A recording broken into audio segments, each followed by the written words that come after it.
Welcome to the show. All things Bulldogs. Here we go, here we go. Yeah. Here we go.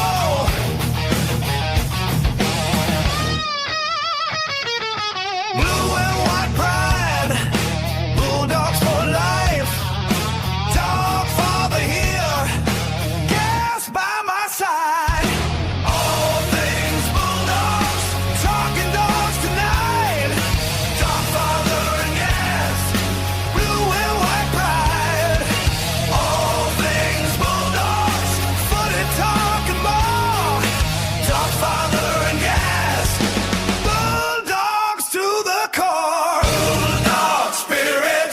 Strong and true. Blue and white. Through and through.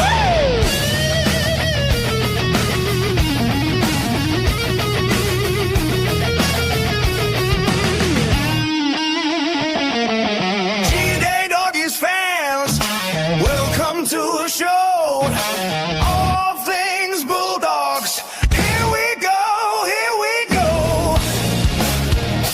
Hey. Here we go. Hey.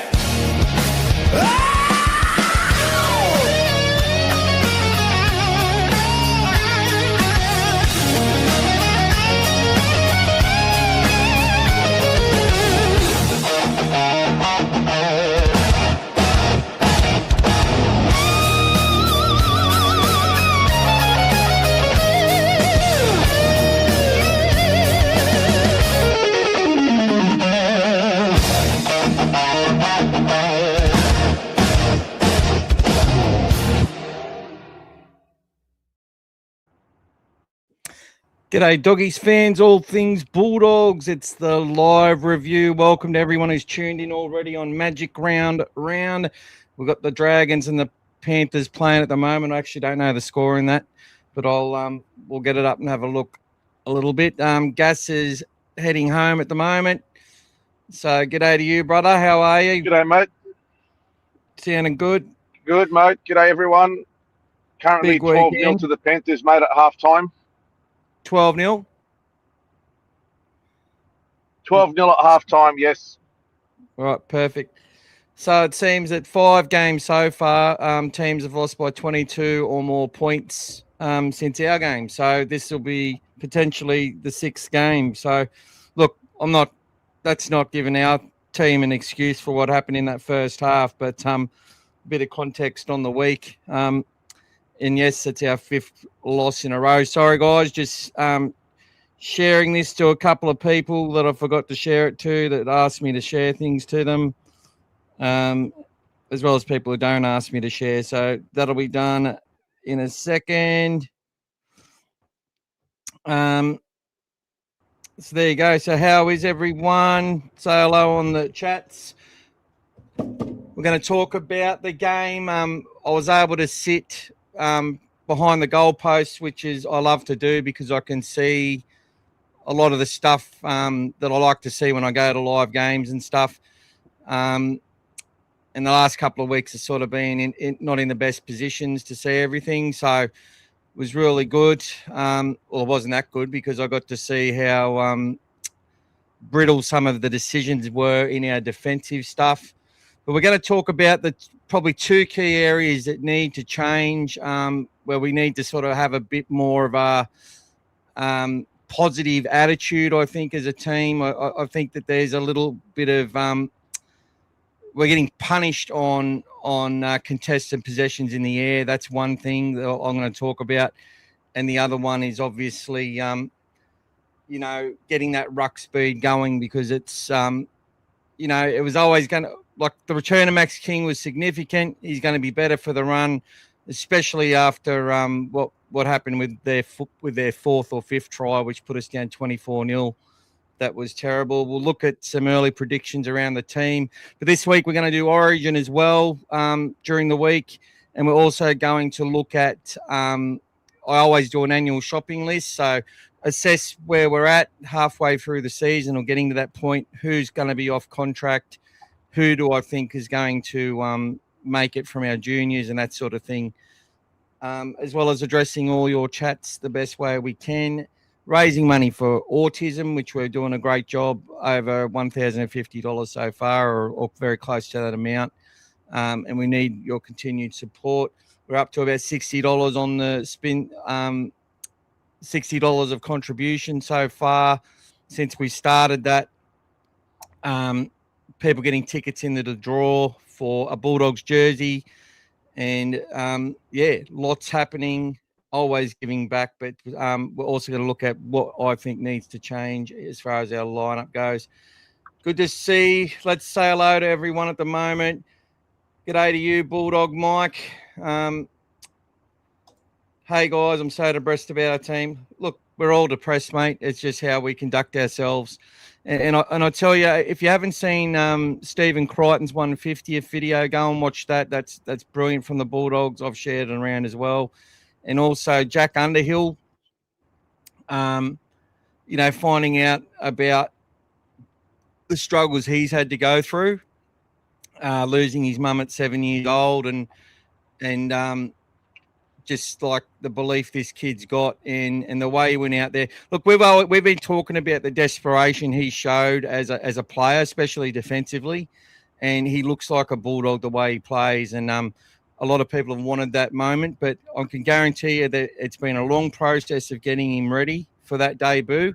And again, the club has to be commended on where they're getting a lot of flack at the moment, but they're able to bring in a kid who's able to go out there and play pretty long minutes in the end and enjoy himself and inspire some of his teammates with his efforts.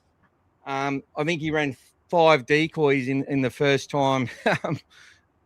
We pretty much got an attacking set nearly straight away when he went on there, and I think he ran 5 decoys. Like, he was running himself ragged, just running decoys. Like, it was very obvious what we saw, and he can hold his head high. And I was very proud that I got a photo of him and Lipboy on that signing night beforehand.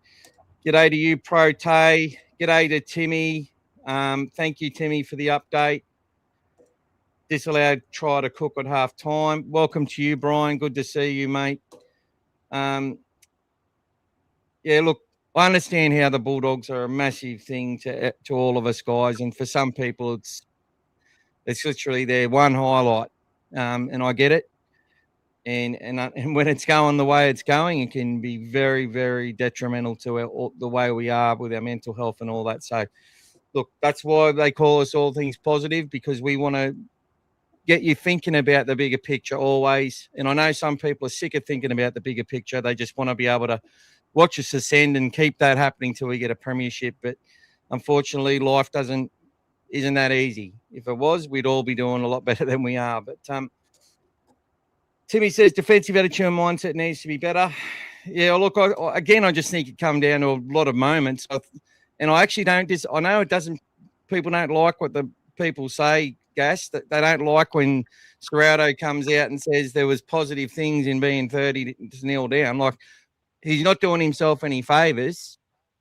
But in saying that, he is being honest that there's moments which are killing us, but the overall minutes that they're out there, they're actually doing a lot of things right. And that is true. It's on a knife's edge. It's not an excuse.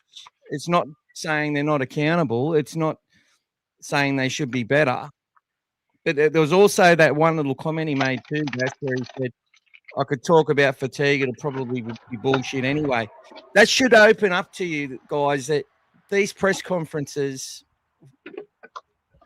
are just theatre at the end of the day. And they're not what's happening in the change room and all that sort of stuff. And I find they try to be as best they can.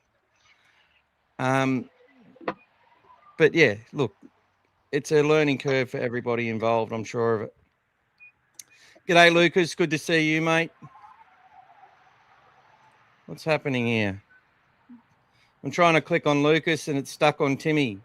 Oh, there we go. Welcome to you, David. Great to see you again, my friend. And be looking forward to catching up with you at the Gold Coast game. Would love to see a lot of us get down there. If people in Queensland try and have a catch up beforehand on the Friday night, maybe.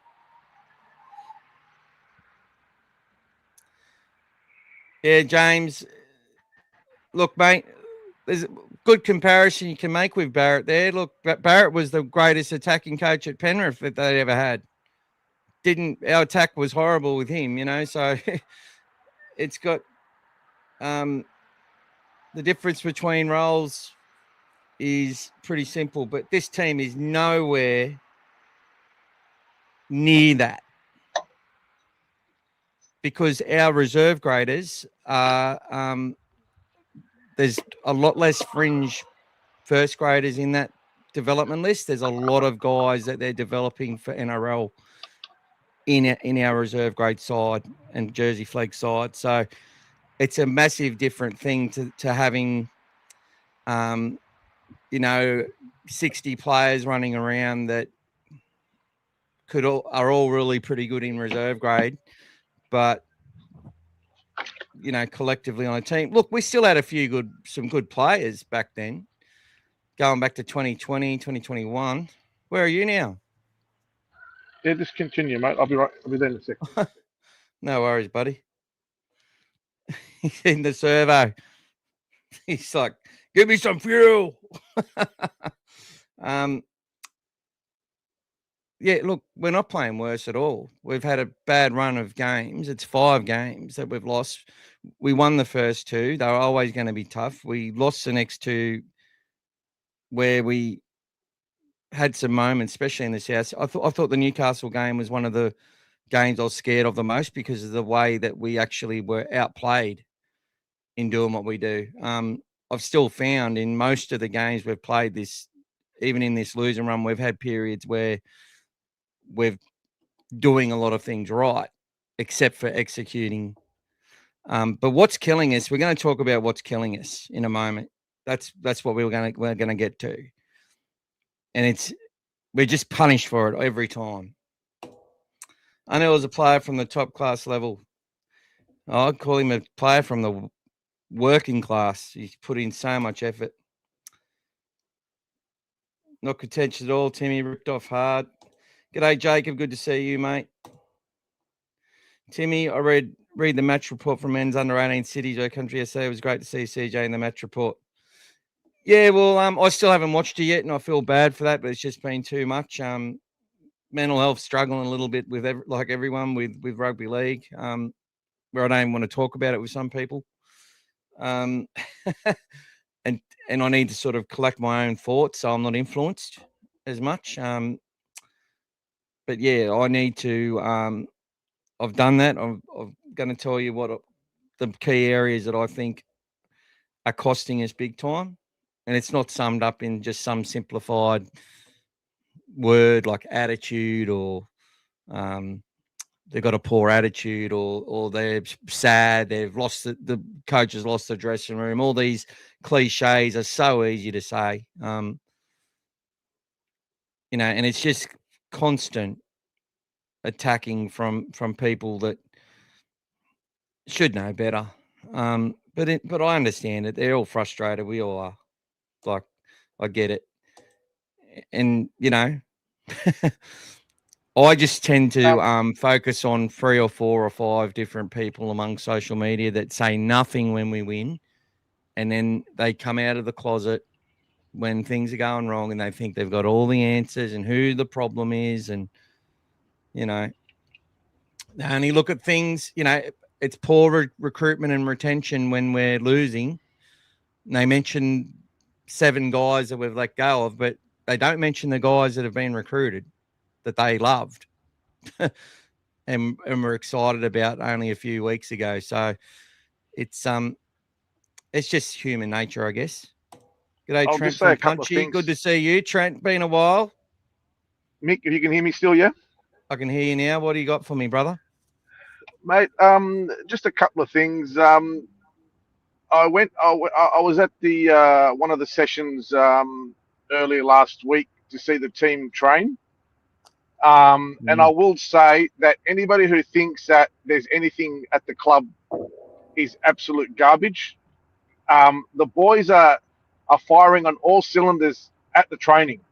There's no anything there to be spotted or seen.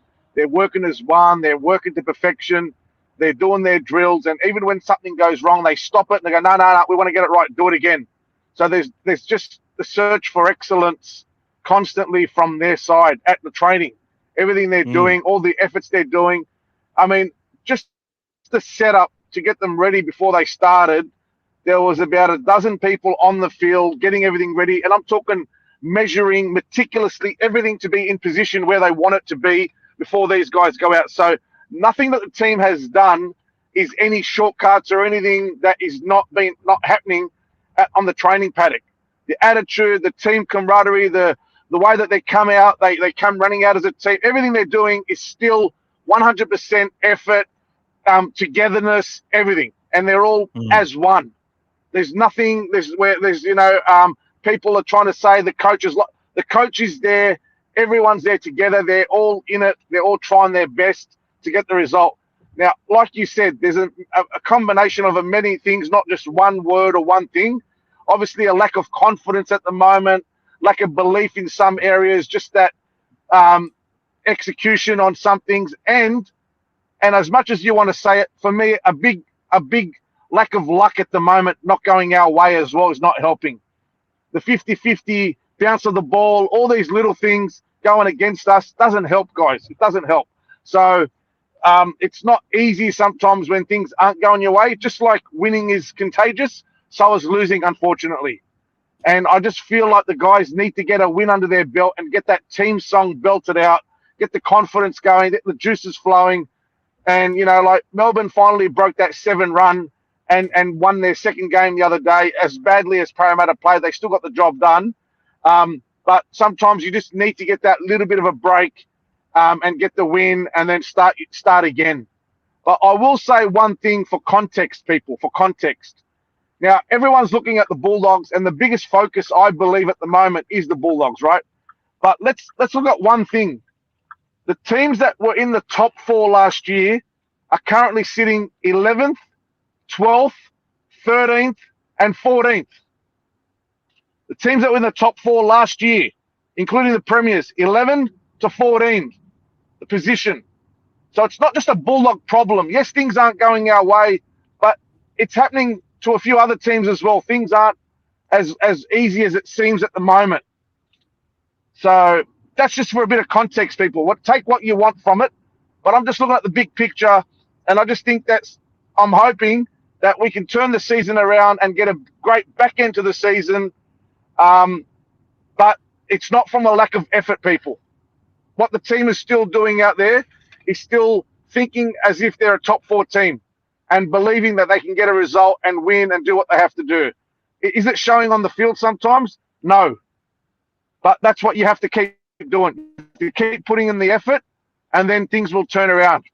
And it happens to every athlete, every sport, across so many levels. You can call it the yips, you can call it whatever you like in any sport. This happens. So we're going through it at the moment, but tough times don't last. Tough people do. I got that quote from Michael Jordan once upon a time. Tough times don't last. Tough people do. And that's what we've got to keep believing, He rang guys. you up and gave it to you, mate, when he was looking for inspiration. When he wanted his new jersey number, I gave him 23. There you go. I'm going to skip straight to James's thing.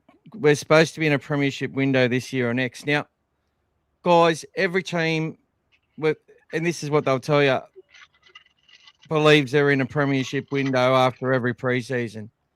I can tell you now that has never been said in this place. I've said that the way that we're playing and competing with a few tweaks and with with that belief, and with some luck, if we get there, we've got the game to win teams. But if my honest opinion, if we play the top 8 teams over the last 3 years, 100 times with our best team and their best team, I believe we lose it more than we win it. That's just my thought. And the reason because of that is the players that we brought to, you can't manufacture. It's really hard to manufacture cohesion. But our coach and Gus Gould and everyone involved and all the people that have got involved have been able to give our club that bounce it needed, right? That little spike that it needed to get things flowing again and to get belief happening again. And I know it's terrible when the ball comes back down and it, and it feels like it's gone lower than it was. I can guarantee you it hasn't. You can sit there and throw stats at me and all this stuff to validate your opinion as much as you want. But our club is in so much better position than it was, and that's because of the people that have put it all on the line to do it. Now, to sit there and say we're supposed to be in a premiership window, that's media speak. That's fan speak. Like putting all these changes that happened around Marnie, Galvin, Sexton, and everyone keeps going to it and wants to keep this. Everyone types the story out like it's the first time anyone's fucking heard it, right? And then everyone repeats it, and then they hear it again, and they feel validated. They repeat it again. It's just one after the other. And then it becomes all of a sudden that the people that made recruitment decisions that got us that bounce, it was all just an accident somehow. Players that people had no confidence in suddenly becoming reliable players for the team. But there are some players that are in really bad form, and unfortunately, when you have spine players that are, they're so critical to your team. If your fullback's out of form, it can hurt in many ways. Just like if they're in form, they can do wonderful things for your side. But the people saying that Tracy is, there's people respectfully saying Tracy's out of form and it's costing us on some moments, for sure. There was himself, King, Thompson, let Puru score a try. I think Hayward was there as well, and Tracy sort of just fell off the end of it. He just assumed it was taken care of. And being the fullback, you can understand why, because he's going to drop off the front and get himself into position. And I think that's been one of our letdowns as well, is that there is a lot of people who are setting up for the next play too often rather than keeping in the moment on every play, right? Turning their back on the play, stuff like that. Not supporting the player that's made a half break and has got their arm free. Like there's been that sort of stuff. That can all be fixed though, guys. That's not that's people probably overthinking the situation too much, trying too hard. They're like, okay, this one's done, we go to the next, rather than living for the moment and investing that energy there and then seeing what happens next. It's like the setup. I think there needs to be and I'm sure there is. That's definitely been addressed. There's so many professional people that are involved in our club that have got eyes on what's happening out there, and they look as surprised as everyone else. Now, our fan base act like it's no surprise because they target the same individuals every week. And the problem is, if the replacements that I see people putting up, I know for a fact they're not right yet. They're not there yet. And when they are there and when they are right, they'll definitely be brought in to the side if the people in front of them aren't in the form they need to be. Jonathan Sewer's come in from Marcello Montoya essentially, and now Jono's had some good moments, but ever since he sort of held onto that ball and didn't pass it to Cherry, when the game was in the balance against the Cowboys, that would have put us in front. I've found that he's been lacking, and he's a guy with a bit of swagger, right, and a lot of self-belief. And the way he takes it into the contact, he goes in hard, guys, and he wants to run a second time. Like his efforts, there's nothing wrong with his efforts, but under confidence and stuff, there's doubt there and hesitation sometimes. And I'm seeing that in the contesting for the high ball. I'm seeing that with Tracy as well. The reason other teams have scored, I think, 11 tries from us in kicks in the last 5 weeks has been because, and this is one of the major things that is an issue for us, they are going into those contests expecting they're going to win the battle for the ball. They're going into those contests with aggression, with the right attitude, and without fear if they drop it. Whereas the Bulldogs, it's the opposite. I feel that the Dogs are thinking about the consequences of this contested possession if they don't get the ball, and that has to change.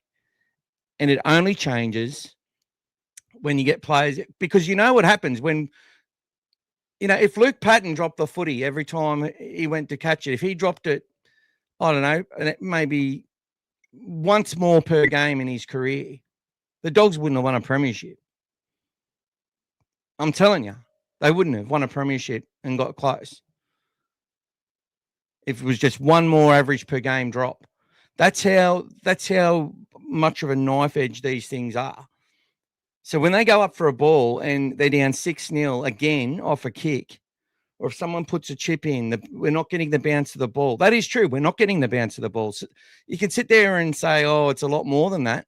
Well, you add all these little things up and they create a situation where you're down 36 at halftime and everybody losing their brains, including me. I was an absolute mess. I was so angry, right? But I'm not going to sit there and go, oh, the coach is fucking shit. If the coach gets sacked and we get a new coach, if one of the people who are constantly putting shit on Gus and Serrato want to apply for the job, and they get the job, I'll back them too. And I'll support them the same way because it's out of my control. And there's enough narratives out there. This is the other side of the story. This is why we're here. I can see the issues as clearly as anybody else when it comes to what's happening on the field. But there is plenty of moments where this team are showing aggression, are showing cohesion, aren't giving up. The constant, that's the thing. But we've got some hesitation on our edges. Look, someone said to me, I can't even remember who it was. Might have even been Harry. It's not Cherry's not to blame, but he loves Cherry. That's what I mean. When people love a person, they tend to stick up for them more. But I actually went and looked at it. I went, yeah, it's not just Cherry. That whole left edge wasn't the left edge during preseason. The left edge in preseason was Carraz, Critter, Burton, and Kickout. And they do swap around and stuff. Of course they do.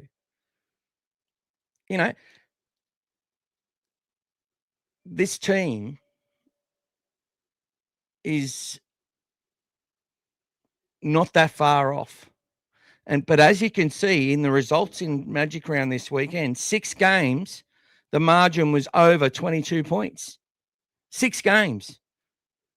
Games were supposed to be tight contests, weren't. So what's that telling you guys? I know we've lost 5 in a row and we've lost to some understrength sides. This isn't an excuse, but this is the reality at the moment.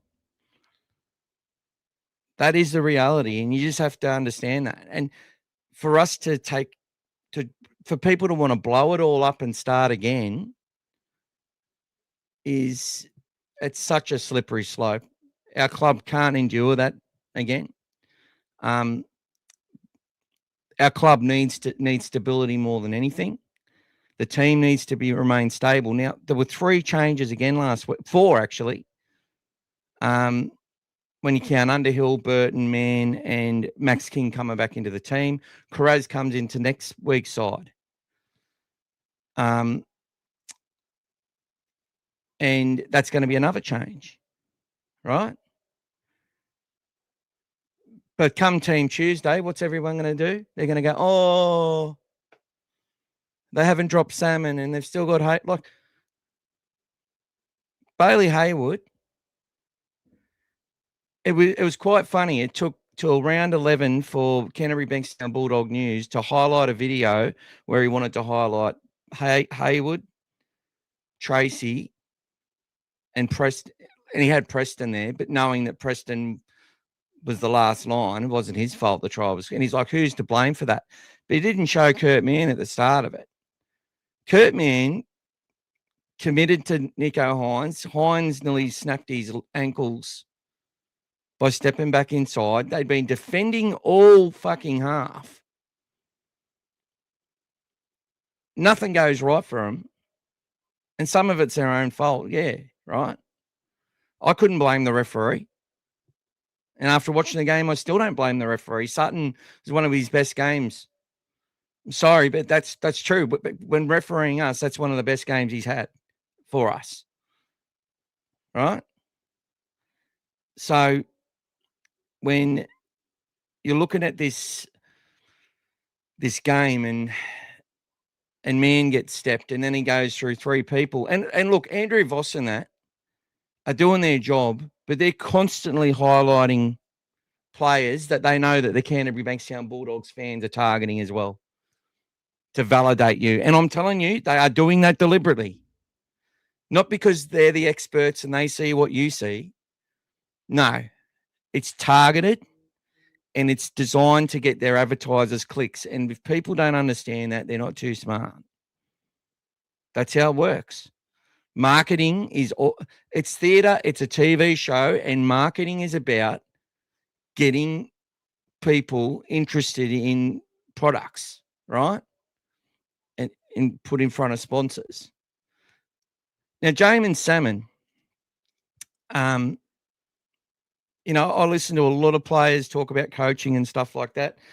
An ex-Kiwi player, Elijah Taylor, I really love listening to him, right? Absolute champion. Love listening to Sean Johnson. And we've lost Gas, he'll be back soon though. Like he's nearly home. And he's probably gone through a black spot. But if there's so much stuff that's happening with communication in a game of rugby league, and Jamin Salmon, most of the stuff's not happening around him defensively. He's so important to the defense in our team. I got a few comments saying how slow he was. Yeah, he's playing more minutes. He's putting his body on the line. As I said, if we had a better option, I'd be all for it. I'd be all for it. But right now, that guy's very important in our defense, and especially the online stuff. And you're rarely finding that he's causing issues defensively. And I've found that most of his passing has gone to where it needs to be. But unfortunately, every time we're in attack, whether it be the halfback, the hooker, the 13, whoever it is, the centre, the second rower, the 5'8", the passing this year has been the issue across the team. I've said it since round 1. It was clunky round 1 and 2, which I expected. It was a lot better when we got against Penrith, but since then there's been a lot of balls going slightly behind, too high. They're focusing on it in our team, but they're trying to focus on it from certain individuals that our fans are attacking, or putting their frustration on. And I think it's wrong. I do. I think the fact is they go to training, they nail a lot of this stuff. There's something that they're just not getting it right. They're not executing it properly, and it's got to be fixed. It's got to change if they're going to stay alive in this premiership. I don't believe they're in a premiership window, but it doesn't matter what I believe. It's what they believe. And one thing I'll say is that Critter, for example, Critter's effort at the start of the game in his 150th game, and you could tell how angry he was at himself, like he'd let the whole team down. And I think the head's dropped a bit. And he'll be better from that because he rushed, went out of the structure, and Will Kennedy just went straight by him. He didn't trust Anari, who's been one of the best defenders in our backline all season. Anari Tuala, a player a lot of people just skip past and look past. So that's one of the issues that happened after they took the possession off the kick.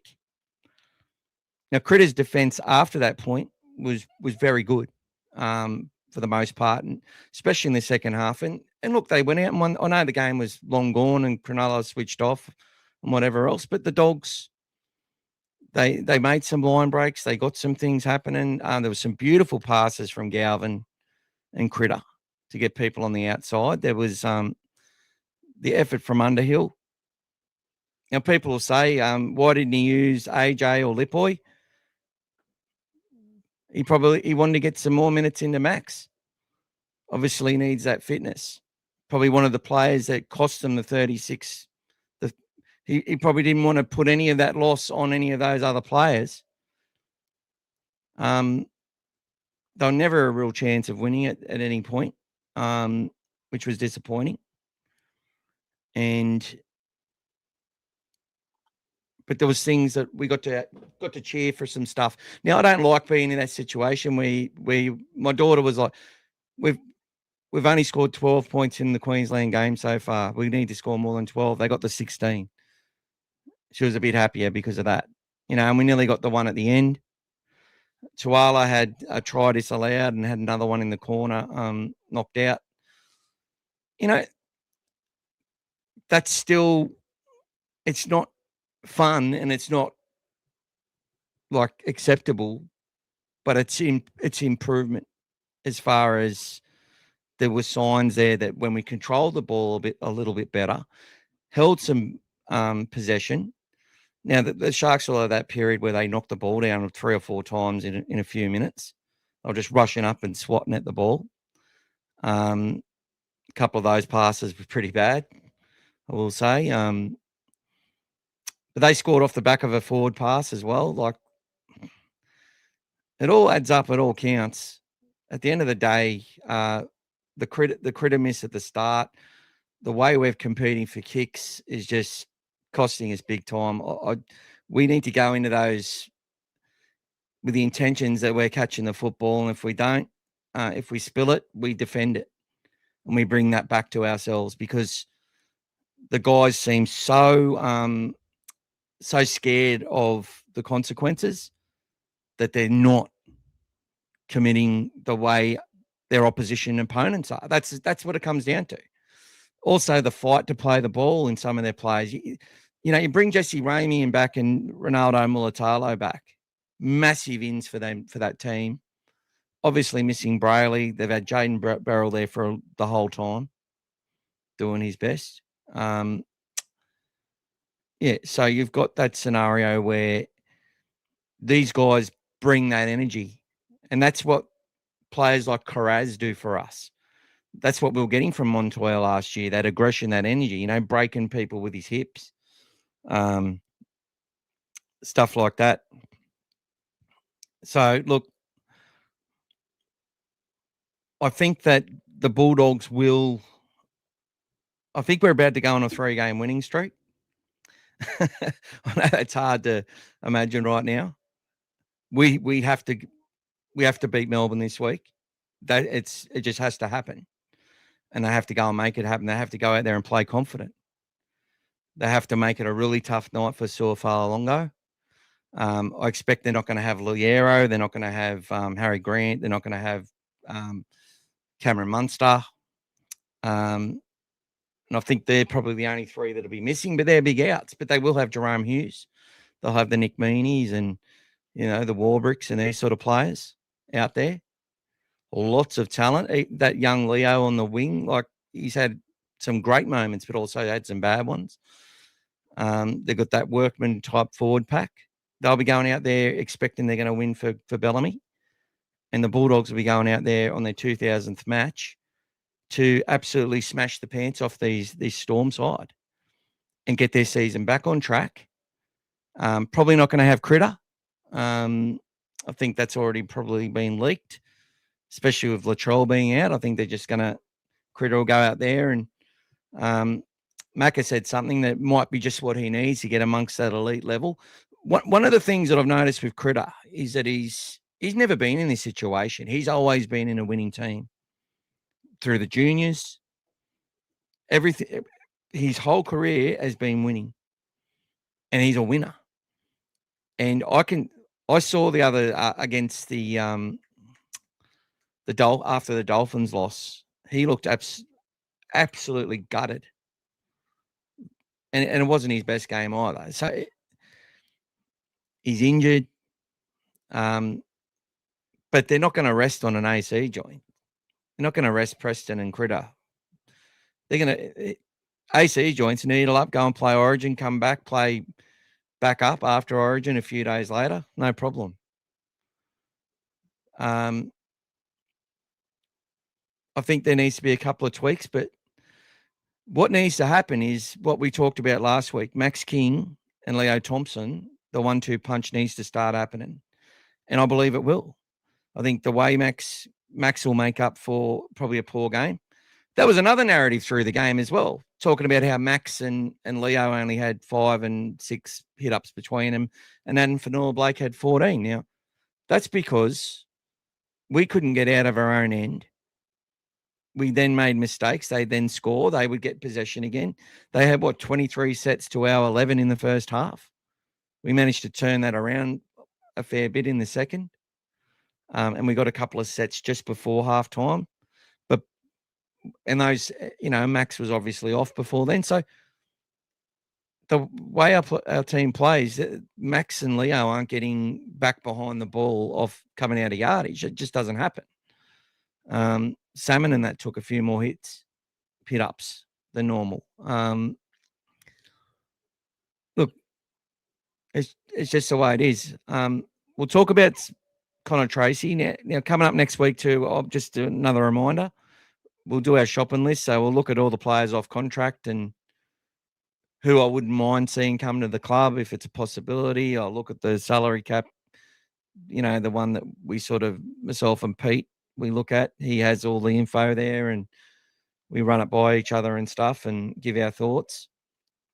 And get pretty close based on reports as well as a few little things. But that's just a little bit of fun and something to do because it's obvious that there's some of the guys in this system and in this club have run their course. And as hard as that is to admit and say without sounding being disrespectful, it sort of happens. But for people to sit there and say they need to sack Gus because he extended Connor Tracy when Connor was our highest point scorer in the Dally M. We've seen the defensive efforts that he did to win us the game against Canberra. Rhett sent me a really nice message about Connor. It's like he's so instrumental to whether we win or lose. And that's a really, that's just a reality at the moment that sort of needs to change. But you got to remember, when you got the best defense in the league, what do the experts talk about when it comes to our sort of system? It's the fullback in how they conduct things and the way they communicate and all that is essential to being the best defensive team in the comp. So maybe this indecision, lack of confidence, missing a few tackles, might have quietened him down a bit. He might be. I don't know. I'm just speculating, but it's got to come back. It's got to change. The problem is, look, the only person that I can see that can go to that position and right now is Critter.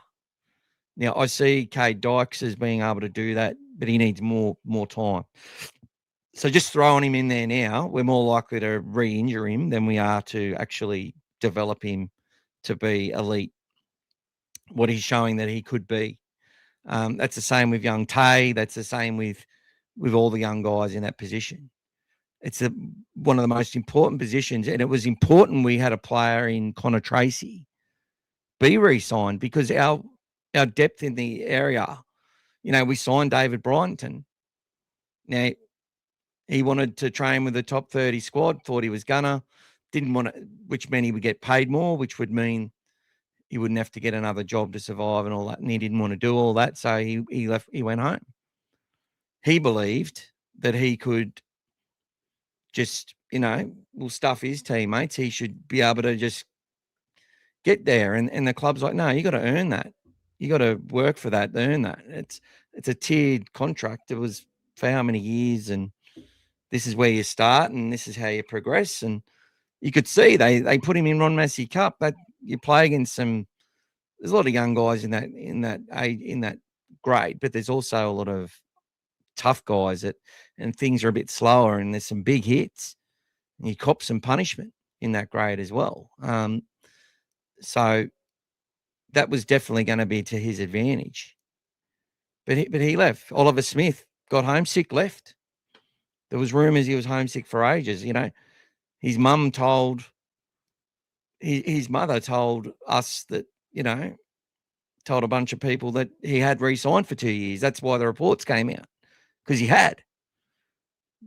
But at the same time, he told his mates he's going back to Queensland for private reasons. Now, that doesn't mean the club's in a shambles. That means that you've got some pathways players that have got talent that you bring in to develop and to help lift the quality of the people that are there as well. And it just didn't work out for whatever reason. This is just the reality. All these things are happening at other clubs, by the way. There's kids getting homesick, leaving, going places, but they're not the Bulldogs. So they're not getting talked about in that regard. Right? Then Carlo Luapu was brought up. Yeah, the club decided after 2 medical doctors went over him that they weren't prepared to risk his life and his welfare in a Bulldogs jersey. They did so much to give him an opportunity. And he was very, this is a kid who, another young kid with his whole family's weight of his whole family and expectation and life on his shoulders, and he had a bad injury. But they got another opinion that said that they reckon he'd be okay. It still would be a risk, but there's risk everywhere. So there was a few different opinions, but at the end of the day, the Dogs made a decision on that. They spent a lot of money for that to happen. The sponsors put in a lot of money for that to happen, the main sponsor. And it didn't happen. But is that such a big deal? So we're getting a lot of this sort of stuff. But is anyone talking about Carraz and Preston? And, you got another one. Oh, Preston doesn't seem to be as effective on the left. Well, I thought his first try was pretty effective. Hey, Vossi? Pretty effective. But he knows what the fans are saying. Why is he on the left? And it's not his fault if, the opposition, Sean Johnson summed it up. Teams have worked out how to, I don't know what's going on there with Gas. Teams are sort of slowing us down to a point where the tackle's sort of not completed. We sort of do this to teams as well when we're dragging them back. That's doesn't count as a slow play to ball because that timer doesn't start until it's called held and the momentum stopped, right? So they're doing that with us a bit and they're setting their line. And the only way we could sort of punish that is if we get away late offloads and stuff. So that's something that's got to be fixed. Like Braith just tried to put it on the halves and whatever else. And SJ's like, well, I wouldn't be performing in this team right now because the opposition are in my face. What am I supposed to do? And he wasn't just talking. Look, that's not talking about the hook. Bailey Hayward's there in plenty of time. He's getting around. He's showing a lot of toughness and speed. He got out of dummy half nicely the other day through a beautiful pass. Nothing happened after that. The next play was terrible, but he did his job in that regard. But if you're not getting momentum, you've got to get the ball in the hands of your halves as quickly as possible, and that's what they're trying to do. And I'm finding that the likes of Galvin and Burton are getting more ball than they were at first receiver. It's not going through the lock as much as it was. It's still a high amount. But yeah, like, do we get our 13 to play more like a prop and just try to go back to that? But that's changing your style completely. So, look, we'll go through some chats. I've been talking for a while, and there's a lot of chats in there. So let's have a look at what we're saying.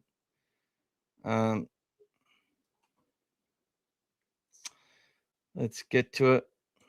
Jacob said, we've been okay defensively, just moments, dumb moments, errors, penalties, discipline. It has been moments a lot of the time. Definitely has been moments. Oh, here he is. Welcome back. Is it true Ponga will be number 7? That'll be for Queensland, maybe? I find that to be alarming considering he said he wants to play for New Zealand.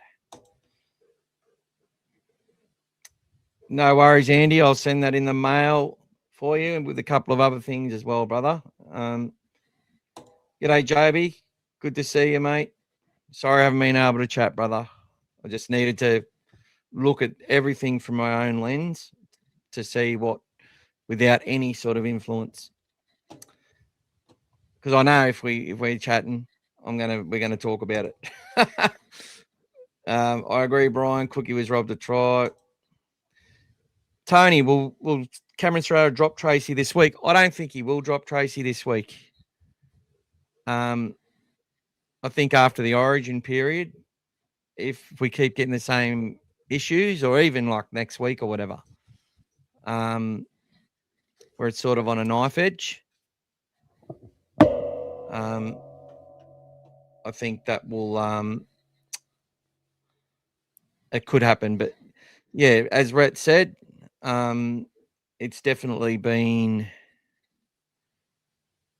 There's been some stuff with Connor, which look, even on that right edge attack too, there things breaking down where they're sort of getting confused and stuff. Like, that's not Adam O'Brien's fault, right? Look, I've never been the biggest fan of Adam O'Brien, but one thing I've been told is he's an absolute gentleman. And whilst he gets, well, there was some bad body language last year, and there was some. I think his time was up. But again, we go back to it. What was his assistant coach doing? Oh, Gas's internet's in and out. Damn it. But I'm not sure there, Tony. I think dropping Tracy, I think there needs to be an improved commitment to catching the footy, where he's just got to go out there and say, I'm going to catch this footy. And if I don't, I'm not going to worry about it or stress about it. Hey, mate. I got you back on. Sorry, mate. Just a few internet problems as well since I got here. Yeah, you're having a few internet issues.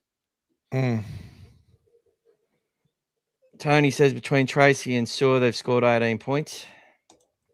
G'day, David. David's in John Hunter Hospital getting his back operation tomorrow. Wish you all the best, mate.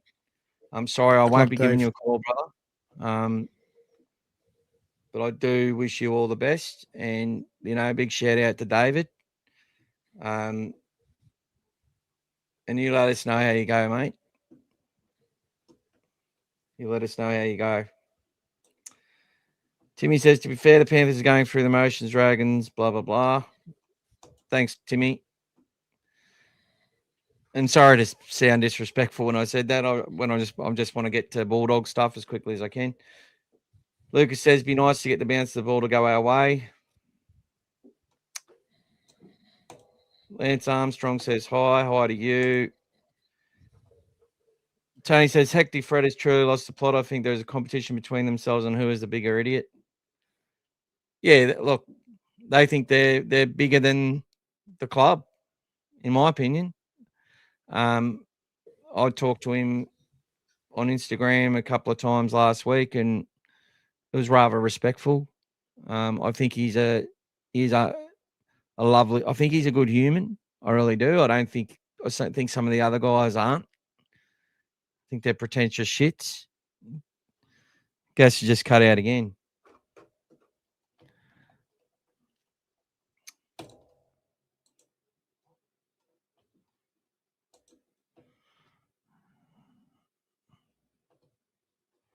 So,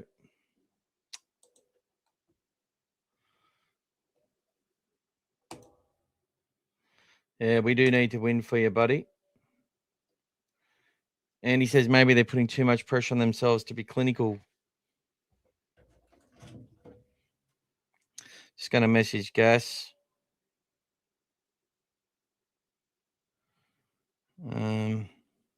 Won't be a second, guys. You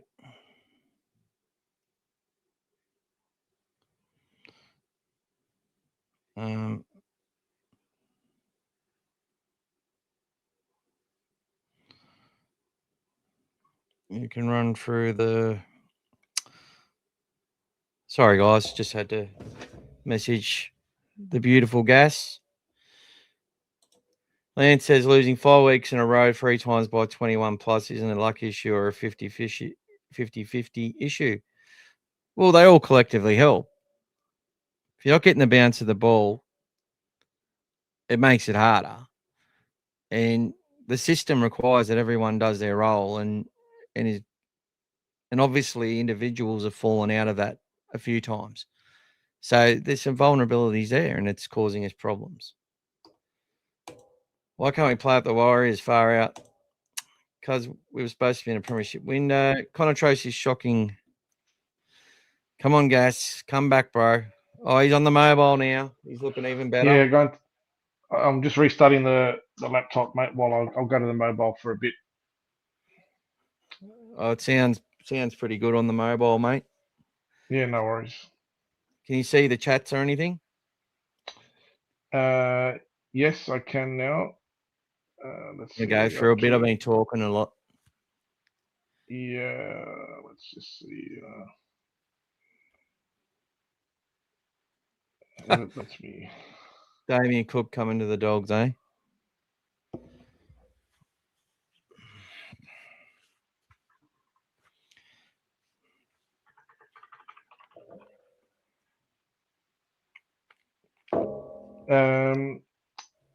Let's see where you're up to. Okay. So you've already covered this Connor Tracy. You'd have to be up to Sam Healy from the Warriors. Who's a gun? Well, look, Amir, we're going to we'll do our shopping list next week. I'm not going to go past the people we've got.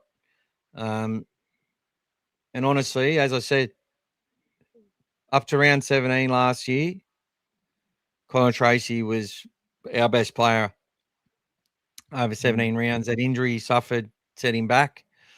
I felt he struggled when he come back, and then when he got to that last couple of games in the finals and stuff, I felt he was pretty good. And he's had some good moments early in this season, but there's been he's struggling with confidence. He's He's missing some tackles. He's missing some moments. He's having some difficulties in attack. But he's still as courageous as ever coming out of yardage and stuff. Like, he's putting his hand up. He's having a crack. He's just not in form. He's getting some things wrong.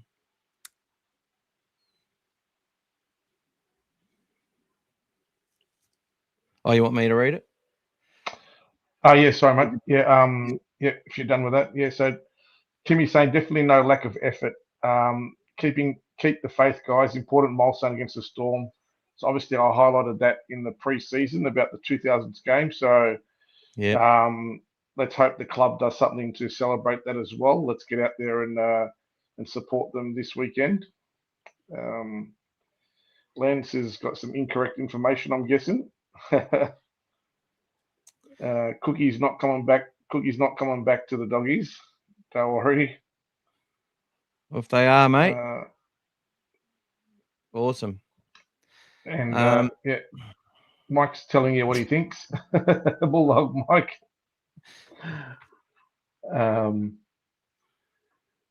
Oh, look, people take enough stabs in the dark, they eventually get one right. And yeah, I think he's going overseas to England, mate. Let's just call it that one. It's been too long for a taste of success. This club, patience is struggling. Yes, Amir, we're all in the same boat, mate. We're getting teased, like we did the last few years, and we're expecting something. So, yeah, we're all hoping that it can come soon, just to get that going. So, stay patient, everyone. Stay patient. Mighty Magpies always. Is that me, brother? Go the Maggies. There's a couple of guys at Magic Round wearing Western Suburbs Maggies jersey. It was great to see. Up the Maggies. The Wagga Maggies, that is. That's it. Lance is looking for a public apology if it does happen. None of our forwards ran over 100 metres. I think Michael covered that earlier when he spoke about the way the possession was. Jamin Salmon did. Yeah, there you go. And the other thing is as well, when we did have a lot of that possession, I think, what do we have, 38 tackles inside their 20? Hard to make a lot of those metres when you're just trying to score and get over the line. A lot of that possession we had in the second half, especially, constant like barrage of, attack was all basically on their try line. Like Michael mentioned, quite a few knockdowns and a few other things and restarts, but I think Cherry was the one that eventually broke that to cross over. So it was actually a nice pass, and I actually agree with Greg Alexander with the stuff in relation to Cherry. Sometimes they've just got to stop trying to be a playmaker on every play and just get the ball out there. And I felt we did that against Penrith. I felt we got early ball. Early ball is very key when you've got those players that can do a bit of twinkle toes. You need to give them space and time.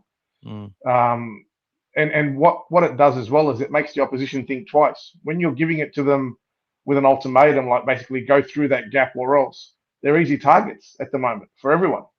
And that's kind of probably, like you're saying, what we've had, where people keep calling us predictable and easy to defend against, is because, like you said, they're trying to be perfect on so many things, but it's you need to just peel a layer back and say, okay, let's give our players that have that foot speed a bit of room and a bit of time, and let them create something.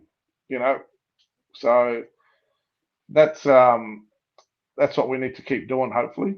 But that finish to the game where we started to just constantly attack, and try to get over the line. That's a good way for us to try to play with that bit of desperation sometimes from the start, hopefully, and try to just turn the momentum from the start, get in front, and then just play our game.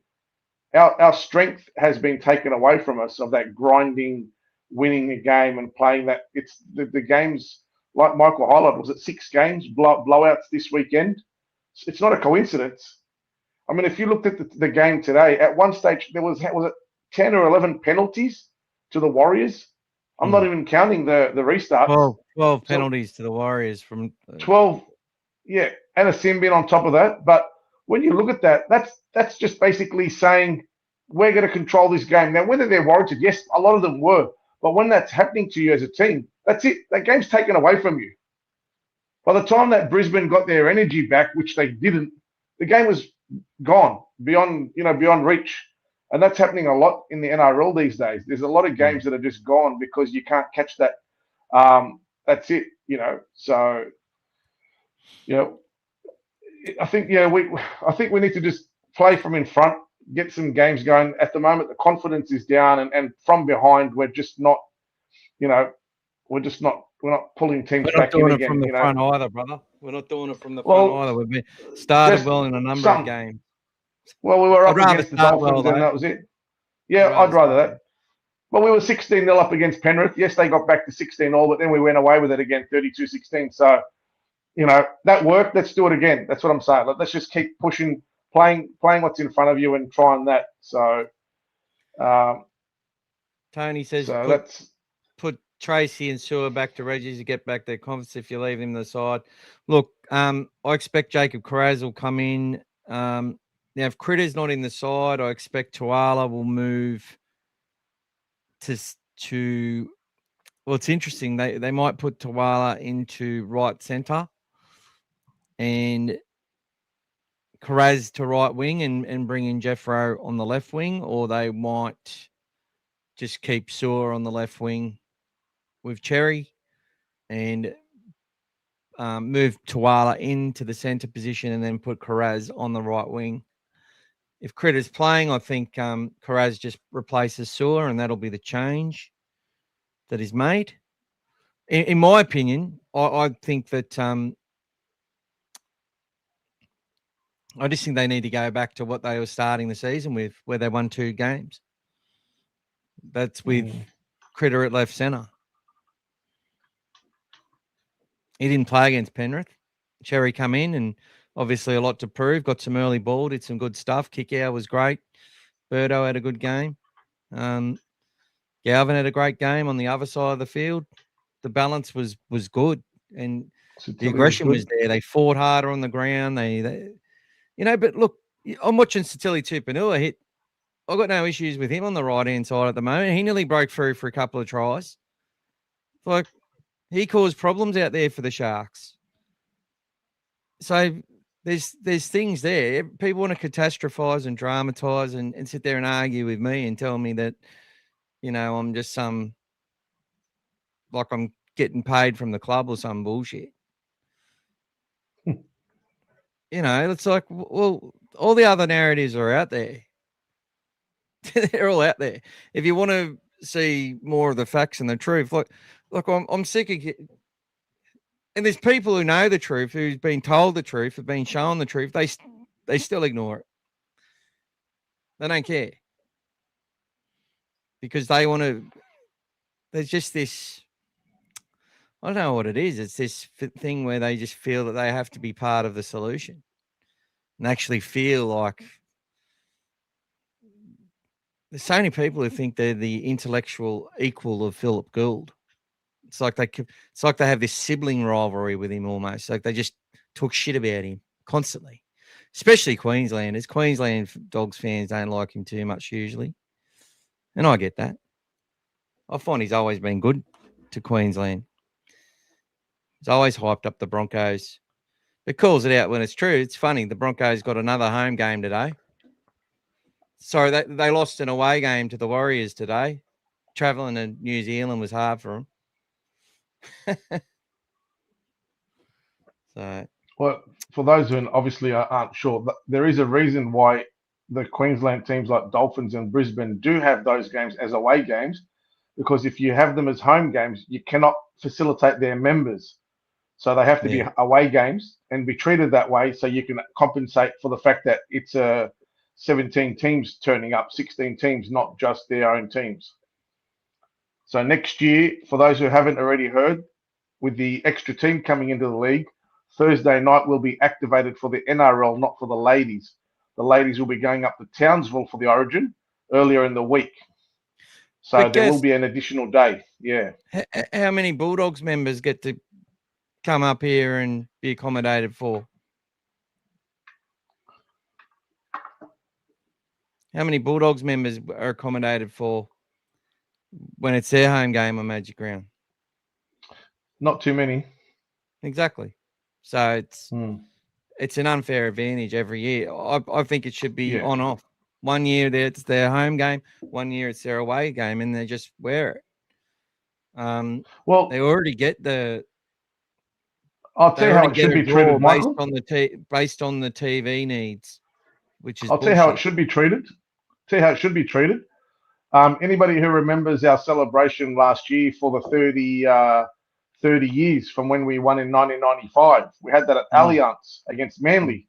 Now, that was Yeah. our home game. However, even as members, we weren't entitled to the tickets for that game. We still had to purchase those tickets like anyone else. Exactly. And we had a window to purchase tickets. So maybe the Broncos can be treated the same. They can purchase their own tickets to their own home game, even though it's at their venue. It doesn't mean it's included in their set number of games. Maybe that's how we have to do it, because that's what happened to us last year. Mm. So although the good thing is the result today sort of didn't assist that argument, but I know what you mean.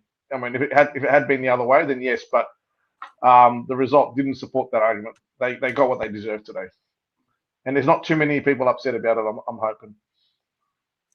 So the Panthers beat the Dragons by 22 points. So all but one game was decided by 22 points or more, with 3 games decided by 22 points and 4 games by more than that. Isn't that ironic? Don't you think? But I don't know how many teams were down 30-6 at halftime. And then James, who went through a pack of darts watching the game, I nearly started smoking a packet of darts. I was like, oh, I'm going to start smoking durries again. Thought they'd put 50 on us. I was basically saying, can you just put 50 on us, get it over and done with? So we technically can't win the comp. Although it could be the first year where somebody does concede 50 and win it. Yeah, if any year's going to happen, this could be the one. I'll tell you what, Manly are making me think really painful things about their chances. It's but again, they got a side built from Brookvale, and even the players have brought into that side have, like Brandon Wakeham, he's been there 3 years now to get an opportunity there. Kohler, Trebojevic brothers, 3 of them. They bring Luke Brooks there last year. He's missed a few games, you know. Fualo come through that system. Jason Saab's been there since leaving the Dragons for ages. So, you still there, mate? You covering something up or? No, you're right. I'm just trying to sort this internet thing out, mate. It's just frustrating. Keep going. Bro. I'm listening. Keep going, mate. Just ignore me. Brian says people bag the coach for saying there's plenty of positive things. Look what happened to Flano when he pretty much everything is shit and there's no one better to fix it. It's exactly right. Like if he was saying, yep, I'm accountable, I got to fix things like Benji did the other day. How long can you say that for? At the end of the day, you're still lost. It's just theatre. It's just drama. And he's also got to go out there and, you know, he's just answering the questions that come to him. But all these podcasters or shitcasters or whatever they are, outrage merchants, they've all just decided now that he's the problem. And they're going to do what they're going to do. And they're going to keep screaming louder and louder and louder until they get what they want. And then, you know, if we want another $2 million in payouts and all this sort of stuff and new board elections and then going out and spending $1.4 million on a this and a that, great. There's no sustainability in it. You know why Newcastle's a type of side that can go and do that, and why Brisbane can go and do that? Now, whilst Newcastle have had a lot of issues getting to where they want to get to, their juniors just keep coming out of their systems. Andrew Johns, Brett Camorley, they're all from Newcastle. Willie Mason's from Newcastle. Fletcher Sharp, Fletcher Hunt, they're from Newcastle, right? It's constantly produces players, right? So, and they play for that region, that club. They're so tied to their home. They'll play for nearly nothing, right? It hasn't been like that for the Bulldogs. We got to a point where I'm not having a go at their juniors, but when a juniors manager goes up to Gus and says, "Oh, I've got fucking offers from other places. Can we talk about what you're going to offer us?" There's a lot of situations where Gus goes, "Okay, so you're not, you haven't forced me to come to you," sort of thing. For your efforts and for your attitudes and whatever else. Doesn't mean, there's a lot of old school stuff in what Bulldogs do. But yeah, managers have been hard to deal with for the Bulldogs for many years because of any good kids that we've had have been targeted, right? Like Avarillo stayed with us for quite a few years, but he got paid handsomely to do it, as did Alamotti. Got paid a lot of money to stay. You had what was Morgan Harper. They made him captain of reserve grade. And then they were like, you can fight for a spot. And he sort of wanted out. And got the offer from Manly to leave. Now, his career didn't really take off. He enjoyed some, he was part of that side that beat a 66-4 or something. I think Jackson Torpenay got a try off a kickoff or something. The ball bounced into his arms or something. It was a weird day. Travojevic ripped us apart. But I guess what I'm saying is that it's recruitment is hard. And a lot of these families and a lot of these managers and that, they want to get their young guys deals. And if they can, they make money from it, right? They're not making too much money when the kid's on a $20,000 contract or a $12,000 contract and match payments or whatever it is. You're all good. You're all good, buddy. Yeah, hopefully, mate. Let's see. Oh, is that your laptop again? Oh, back on the laptop. Say hello. No, can't hear.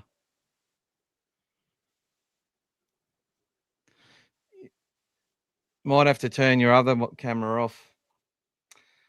Let's go to John Bryan, who was all sorry I didn't get to see you on the day. John, I forgot about you, mate. Sorry to say that. G'day, lads. I was at the game, lucky enough up in the backyard corporate area, so I had a good vantage point watching from behind the play. Our defusal of kicks has been a problem for us all year. Yep, 100%. It was particularly poor again, dead right, so you heard the comment. But I could see our defence line is just so slow to react. They're not sliding quickly. Look, I felt they slide pretty quickly on most occasions, but they definitely didn't when we conceded points. They seemed a little bit hesitant. So I wouldn't call it not quick. I was just like that first try around us that they got around us to go up, I think. Not the one Critter missed, but the other one where Mulatalo in the corner. That was really disappointing. That made me really angry. I just felt they were passive as John pointed out here. I thought he's definitely right about that moment. That was slow, it was passive, it wasn't aggressive, and it shouldn't have happened that easily. It wasn't even off the back of a This doesn't mean they're not playing for each other. It doesn't mean that the coaches that they don't care about the coach or anything like that. But their resilience isn't holding up at the moment, and that needs to change. Yeah, they've got to get our defence right, and we build off our defence. That's how we've built our game's been like that for 2 years prior. That's why they've brought in some kids who are good with, have natural attacking instincts like Lachlan Galvin. It's just a fact. We can say these narratives, yep, winning form, you don't change a winning formula. Yeah, I get it. And there's also the thing, okay, well, Reid Marnie was going, but we should have kept playing him. And then we have James talking about the premiership window. Well, if Reid was here this year, so this is the big thing, right? He's got a decision to make. Just to put it all as a, no heat on Reid, no heat on the club. Like, this is the reality.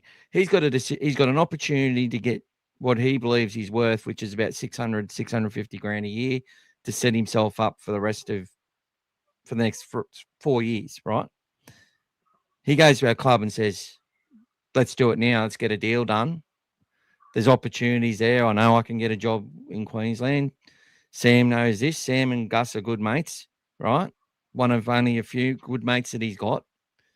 And it's like, well, no, but the other part of the story we miss is that he's basically proven through statistical data and all the times where he, where we grind back control, and then he would go for the fourth tackle, fucking 40-20, put it out in the full or miss kick it, and next minute we'd be defended again. Then we concede a try. It happened on about 8 occasions in 2023.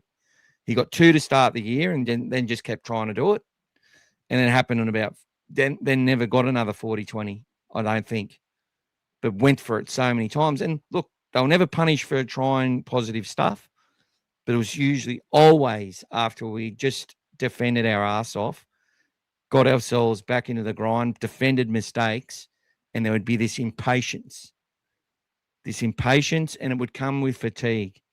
He just spent that time defending. Now he's like, I'm going to get, it's a positive play. You there, mate? You can hear? Oh, I can't hear you, mate. It's not working. Yeah. Yep. Okay, mate. It's so weird seeing two of you on the screen, bro. I'm like, Gas. Can you hear me now? I don't know, now, man. yeah. I'm just about to throw something out the window. I know. It's all good. So yeah, guys, it's defense is that issue. And look, the Reid Marnie thing, to finish it off, guys. He had a chance to make good money. If he was the 60-minute hooker that they wanted him to be, with a 2-hooker solution to help develop Bailey Hayward. They had Turpin there that year as well, but he was having numerous injuries, right? Hayward wasn't getting injured. So Hayward would still be on that trajectory of getting minutes and coming in fresh off the bench to play hooker, which would be a different role completely, right? And he's done well in that capacity off the bench. And that's why everyone goes, oh, he's a good 14. Of course, because he comes in when the heat's out of the game. They've now got him. So that's why they had to put him there, thinking of our future, right? And then there's this trade of thought that, okay, well, you don't get rid of your best hooker when you're a chance of winning a premiership. I think that's a fair enough point to make as well. But I think they had to do what they had to do. The decision was made. Reid wanted, and he was offered a 2-year deal. And no one's ever talks about that because they don't know about it. They don't know about it. That's the truth. But it wasn't going to cut it with what he wanted. So his value would have dropped, is what I'm trying to say. If he played as a 60-minute hooker in our system, his value would have been less based on the way it works. And he may have missed an opportunity to go to North Queensland, who would have wanted to make a move and get that role. Like Reece Robson leaving them left them a big hole to fill, and they ended up getting Reed Marnie. As he left, Reed comes straight in, and it's worked out well for them, and not so well for us. But Bailey's on that development pathway, and now they're talking to Sam Verrills, up out and out hooker. Not a huge runner of the ball, but has had some good runs. Had a few issues with injuries, but he's a good hooker, and he will help. He's a premiership winner, and he will help Bailey Hayward. And maybe he becomes the starting hooker again, and Bailey, this whole narrative that it's Bailey Hayward or nothing is just absolute not what it's about at all. Here's a young kid who's stepped into the role, who's giving his absolute best every week, who's doing a great job defensively, improved in his first contact, and when he's not isolated by opposition defenses, works really well in that capacity. So, his ruck control's slow. His passing, I find it's improving, and that's what needed to happen. But so when you want to talk about premiership window, realistically, I just didn't. The coach has got to keep belief with the fans, and has got to keep belief in the players, guys. Of course, but the realistic expectation is that.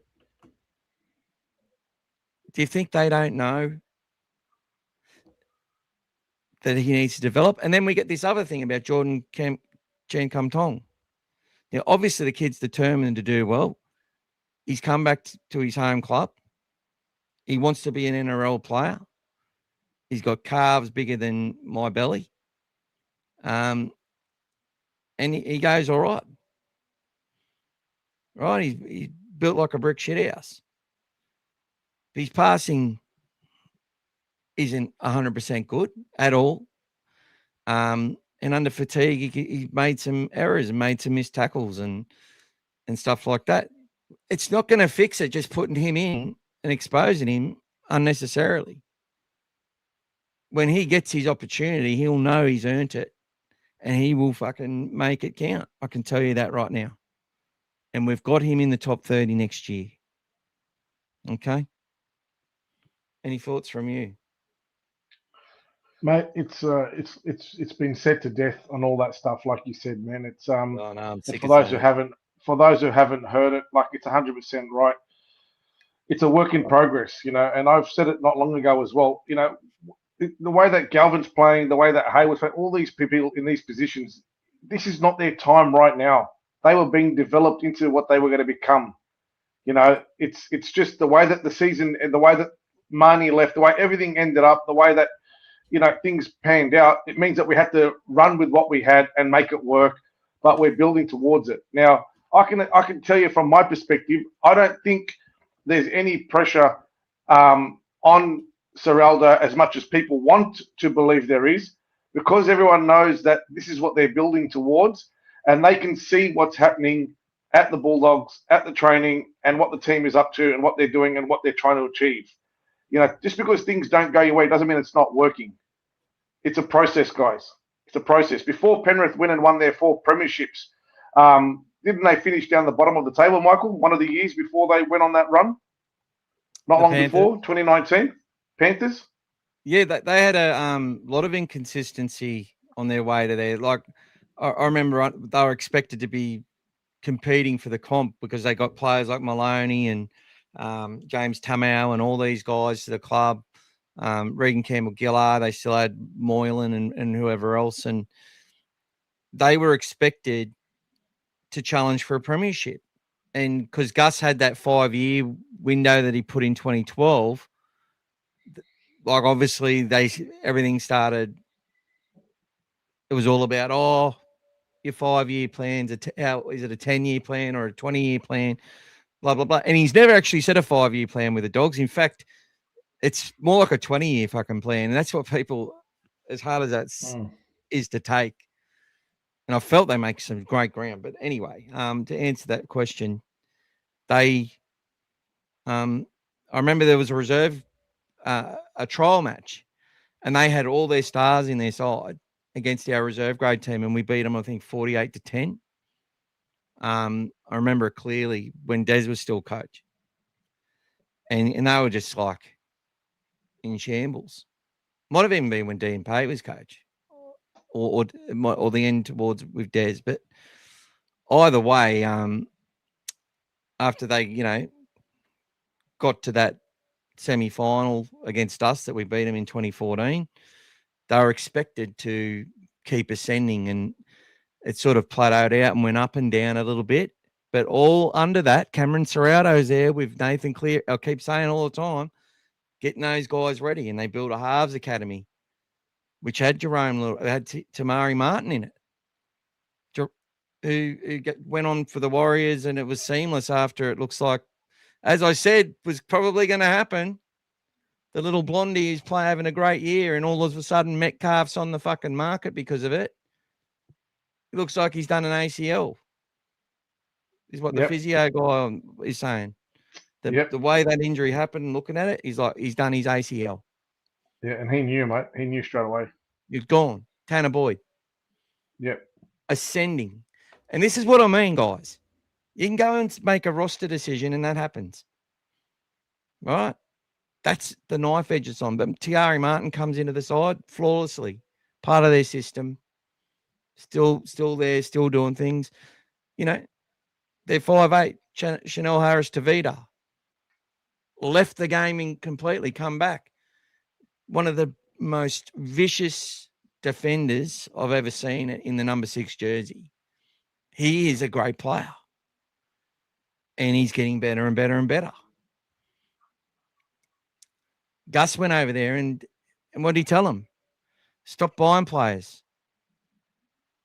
Stop buy players are going to help your roster, but it has to come from over here. It has to come from over here. And you get the right people into the right people in your organization, and New Zealand will get a premiership one day. All right. Yeah, me mate, fucking the rugby league coach, sat there in 2023 going on about Andrew Webster. It's the tall poppy syndrome. Shoot down Serrato because everyone's said that he was the great coach, and then compare him straight away with Webster when, you're looking at a side that didn't go home during COVID, built up some pretty good camaraderie and resilience, even though they lost a lot of games when they were stuck in Brisbane, based here. Right? They developed those kids at home. They've got a whole country.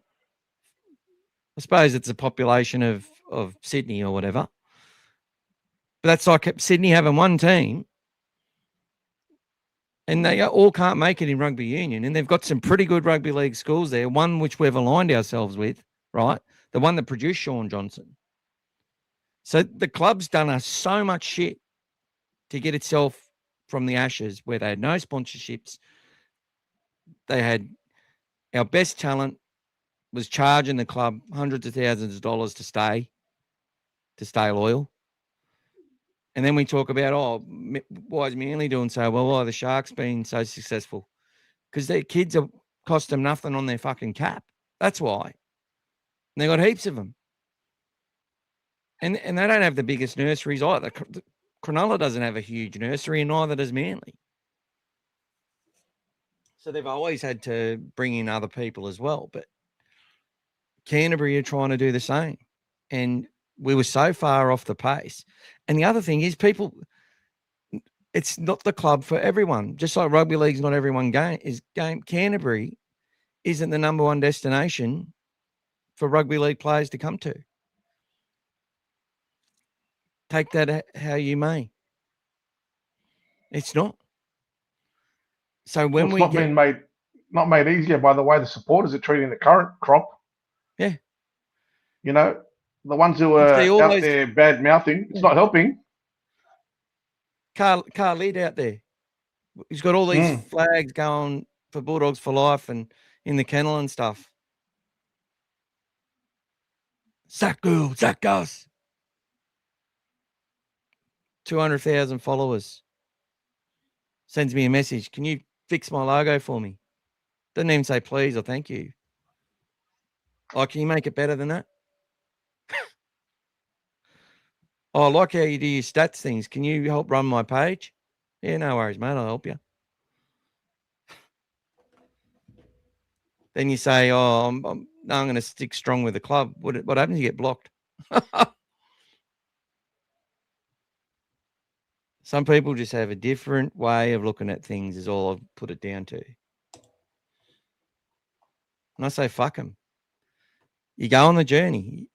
If you're there when they win, you're there when they lose. Simple as that. And the club, I know it's holding itself accountable. People are writing, what are they doing now? Writing letters saying, we want answers and blah, blah, blah. Answers for what?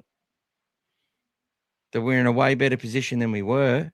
We've got some guys that are struggling to put it together on the field. We've had some roster things that haven't gone our way. We've made some decisions we may have got wrong in hindsight in the short term, but may set us up for the future, and that's what we're going to work towards. People act like it's never going to be good again. Well, I can tell you now, if you knock down these foundations, which are still being built, you're going to have to rebuild them again. You're going to have to tear it down again and build it again. How many years grace are we going to give the next mob? And who are they? Oh, people are saying, oh, we could get Matt King to coach us. Okay. Josh Jackson. I'm sure that Josh is in the plan somewhere down the line to be a big part of what we do. He is already a big part of what we do. Be careful what you wish for, eh? I say it all the time. I'm not saying Serrato's the be-all, end-all. At the end of the day, I was happy to keep Mick Potter. I would have loved to have seen Jim Dimmick get a go. But I think this guy knows a fair bit about coaching and high performance and how to get young fellas going. And as I said, the team with the least amount of games together, I had this tracker which I was going to sell, but my idea behind building it was that I was going to give it to the fucking betting companies, or I was actually going to go against the betting companies with it. Because for the first 6 rounds that I tracked it, when there's volatility in results, teams with the highest amount of games together won 80% of the games. And the only team that fucked that up were the Bulldogs. And the Dolphins beating the Roosters early in the season, and had a couple of wins and looked all right. That messed with the tracker as well. But for the most part, it was like, yeah, if you put a team out there which have played a lot of games together, yeah. And look, Canterbury should be improving because they've had games together with that core, right? But it just hasn't happened this year. But still, we're still one of the teams with the least amount of combined game cohesion. And with current representative players, we're one of the worst teams. I was hoping that, if Preston and Carraz and Birdo had a great year and, Kiki playing well and Critter having a great year and maybe King and Mann keeping their spots, that's enough representation throughout history to win a comp. Proven through historical backed up. Only 2 teams which have had under the less than the average, which is 4.5 representatives, were Manly in 2011 and Wests in 2005 in the NRL era.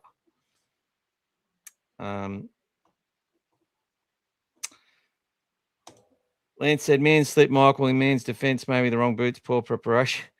It was wet, and it was 24-6, and we had no possession. And Nico, Dalian Player of the Year, pulled his pants down, and then 3 other guys weren't able to cover the space. Bailey was the hooker. Was the marker from the play. His job's to get across, and he'll probably own that himself.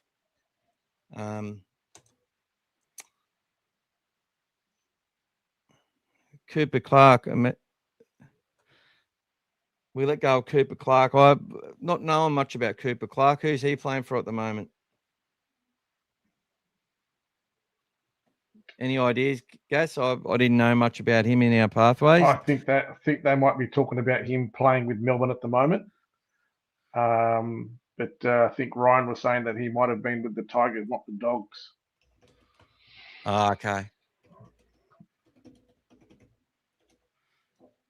So he's going all right, is he? Yeah, he's a young boy. I'm not sure about Preston and Origin at the moment, guys. We'll find out tomorrow, but it seems like the form of the team might have dictated some of the players that might get picked. So every chance for Noah Blake takes over Max King's role, etc. Critter will probably hang on to his spot because, in fairness to him, he's never let the team down at that level. And irrespective of whether Latrell was in or out, I still felt like Critter, deserved to keep his spot. But at the end of the day, you play to win, guys, and the coach needs to pick a team he believes that can win. And hopefully they pick a team also majority on form, players that are ready to hit the ground running. But I do feel like the decision to swap the fullbacks might be a bit not sure about that one. Bringing Tedesco back, taking out Edwards. We'll see what happens there. So let's go to this fucking joker here. Sorry. Who you got, mate? Who is he? Joe Zappia. G'day, Joe. Nice to meet you, brother. Let's be honest. Jamin Sapford offers nothing in attack and defense. Let's be serious. Let's clip this one. Jamin, well, he's the only guy got over 112 meters. Now, people say, oh, it's because he kept running with the ball or he hogged it or his post-contact's gone up a fair bit. So what was that? Post-contact, 41 meters. How many... he's played a ball speed, 2.77 seconds, and he's actually averaged that for the last 3 or 4 weeks. Best in the team. He's played the ball speed. Almost Cameron And Murray. he made 39 fucking tackles with 0 misses, 0 misreads. So there's a bloke who played for his fucking mates, in spite of what people say about him. He offers nothing in attack and defense. He's the guy who's usually coming in and pulling, comes in and drives people back to where we want them to be, to put them on the back foot so that we can set our defensive line. He's that guy as well. He's getting his hand on the ball how many times? Sometimes too much. I won't doubt that. And I think if he was more durable and a little bit more, had a bit more speed, he would be an absolute complete player. But, people talked about his lack of runs was a reason he wasn't good enough. Now he's running the ball. He's getting post-contact. He's making 39 tackles and doing that most weeks, by the way. I'm not here. It's not the Defend Jamin Salmon show. It's the provide the context. He scores a try last week. His tackle efficiency is 95%. His running meters average this year's gone up quite a fair bit. He's averaging 88 meters this year. Last year was 53. Most years it's under that. And his tackle efficiency is at a record all-time high. So if you're going to put shit on a player, I don't think he's the man. I really don't. You just decided that you don't like him. You want someone that I don't know what you want from him. He's the one getting back doing a lot of the stuff. He's helping him with some of the yardage stuff. It's not always perfect, but oh, that's right. He got bashed from the inside and dropped the ball off a hospital pass where someone blindsided him and absolutely smashed him. And Although he was like, ref, they must be. He just assumed they were offside, and then he's like, nah. Looked at the screen, and goes, nah, that's a great hit, and congratulated Adam Fanor-Blake for smashing the hell out of him when he didn't see him coming. It was a shit pass though. But that's why he sucked. Is that right? Is that your moment in the game? Or what were the other moments when he decided not to throw out the back to shape when the opposition was standing on our team off a slow ruck? So he took the hit up. Like, what did you expect him to do? Michael, don't waste your time with him, mate. I just want people to tell me, to explain to me. He doesn't have any backup explanation, anything to They say don't. about it. It's just a narrative that everyone else is throwing about, and it suits him, so he just throws it out there as well. That's it. I've got one bloke he's an all right bloke. He's sitting there doing screenshots of salmon when he's got his hands on his hips. If you're taking runs, or you just took the run on the fourth or what, and you're doing all the defending, you're not going to be leading the line chase. Sorry. If Jamin's on an edge, playing back row on an edge, he's always leading the line chase. The amount of tackles he makes off his line too is, look, the guys know how important he is. That's the main thing. And if he wasn't there, we wouldn't have made the finals the last couple of years. Simple. And we dropped down when he was out injured with an ankle injury too. We did. And then he came back too early and he was out of form. Correct. But as I said, he had a bone spur growing off the screw holding his ankle together and was playing through that. So you try that. It hurt more to walk than it did to run, to be honest. Guys, at the end of the day, when you give up your position in the NRL, it's not guaranteed that you're going to get it back. Case in point was Luke Metcalf, guys. Last year, he took them into the top 4, and they were going well until he hurt himself and was out. They dropped out of the top 4. Now, he gave him his position to someone else because of his injury. That person has now basically taken that role, and now he's been forced out of the club, and off he goes. Irrespective of what happened today to his, to what's his name, Boyd. So Tanner Boyd. So that's the way it is, guys. Players don't want to give themselves the opportunity not to have their position because you don't know if you're ever going to get it back again. This is the NRL. Somebody comes in, they're red hot, they're going. That's it. It's not guaranteed, guys. So at the end of the day, that's what these people do. They get themselves back. They want to fight for their position. They want to get back in the league. It doesn't mean that because you're, like Critter doesn't want to sit there watching us beat Penrith and he's not out there enjoying it himself. He wants to get back out there and help the team as well. So they all do it, guys. This year there's been high attrition, high injuries across all clubs, a faster game, everything. Whatever it is this year, we haven't accustomed to it. But like I said at the start, for those of you who weren't there, the teams coming 11th, 12th, 13th, and 14th so far this year after round 11 were the top 4 teams last year. It's not a Bulldogs problem. It's an NRL problem. Things have switched, guys. Teams have stood up. Some have come down. Some need to adjust. Is it going to finish like that by the end of the year? Probably not, but who knows? The way it's going at the moment, it's not in our favour, and it's not in the favour of the other 3 teams that were in the top 4 either. So it's not, but it just sells a lot more papers when it's only the Bulldogs problem. No one's talking about Canberra. They were minor premiers last year. No one's talking about them. They being down there with us. There you go. So we just got a donation from Mr. Incredible.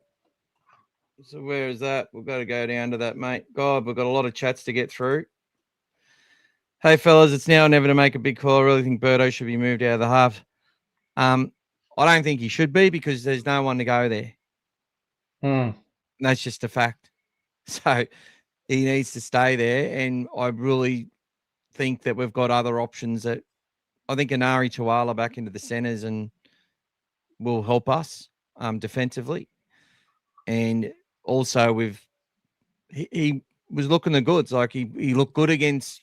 He didn't look out of place going up against Latrell Mitchell, which I was really worried about. And then he played well against. He's one of our best players, and on the wing I find he's doing the job, but I think he's a better centre than a winger. And right now Birdo's got to get some things going, but I felt he's having a crack. He's having a crack, and you could see him the amount of time doing the run around plays off the back of the scrum and that. He was having a crack. The effort was there. He was putting some hits on in defence too. Like I felt he had a better game on the weekend, but everyone got their Birdo bomb, resulted in bad field position twice. So there you go. But, you got kids in the stand, Bulldogs fans going, oh, Birdo should be kicking it, not Galvin. 10-year-olds. Listen, obviously raised by their parents. Listening.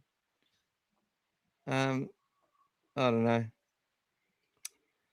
Thought on Verrills meeting with the top dog. I think, I spoke a bit about that before KB. I think he's a hooker and will help in the development of all the young hookers we've got, including Bailey Hayward, who I don't think's a bad hooker. I really don't. It's been a number. Jeremy Marshall King had never played hooker until Dean Pay put him there. Remember that? I know he had a running game out of dummy half, but he also got injured a lot and then fell down defensively quite a bit as well when he got tired. So, who else we got? Brian. Some people were saying Hayward and Hayes looked like they didn't want to be there and had no effort. That's something you could never accuse those two of, especially. Good shout out, Brian. Yeah.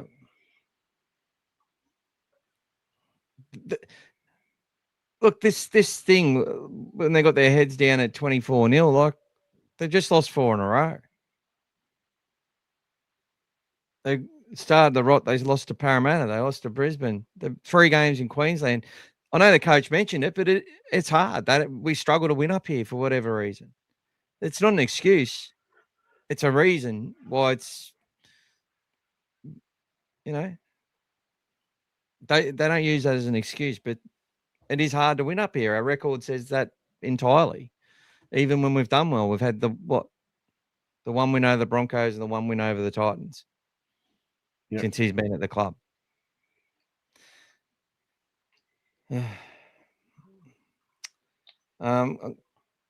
Let's keep going. Apparently he was in the system for a little bit. It was very impressive. Yeah, could have, should have. Didn't. We went with other players. I'm sorry if that sounds disrespectful. I'm just trying to get through these at the moment. Also, remember we've had only 3 games at home in 11 weeks. We are 1 and 2 at home. That's another factor we have to weigh up. Well, we've got to make it the Fortress this week, guys. And look, I thought they were on track to scrap that game against the Cowboys. It didn't happen. Needs to happen this week.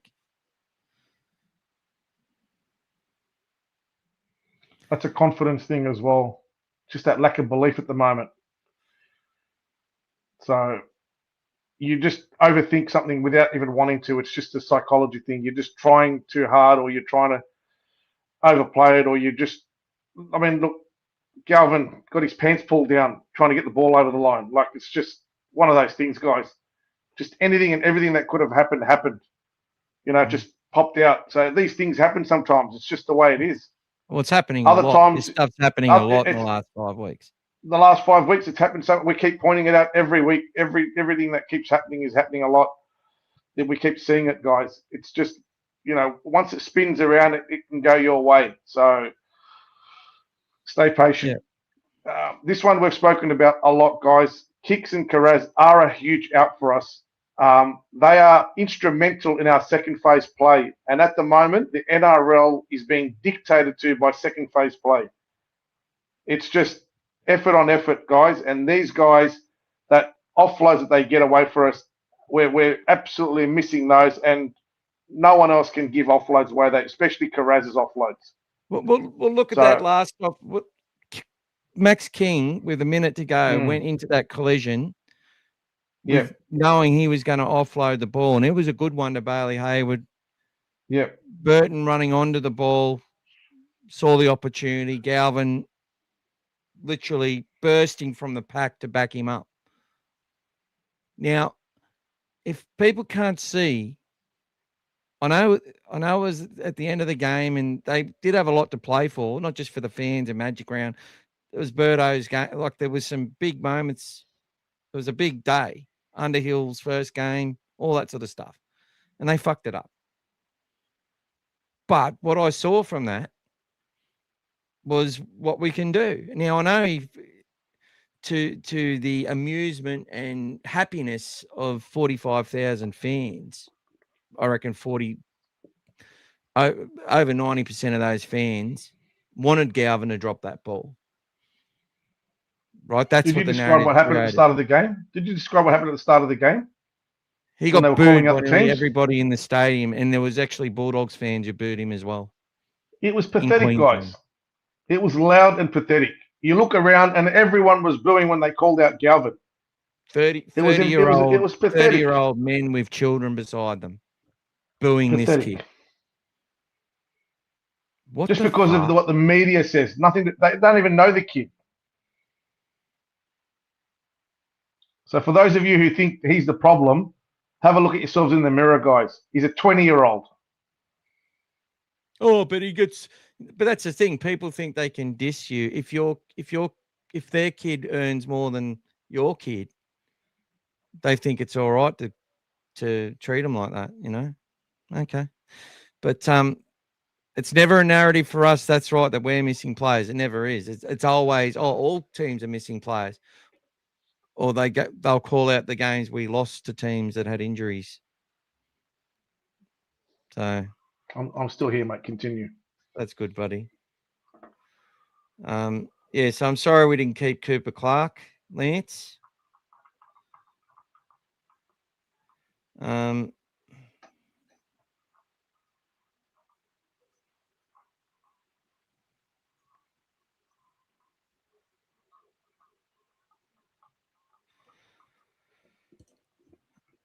I know. Look, Paulie's been saying Critter to fullback is the only option. Hey, what are you doing? Yeah, so we already spoke about that before, mate. You want to go over it again? Fullback, go again. I'm just getting through. No, you're right.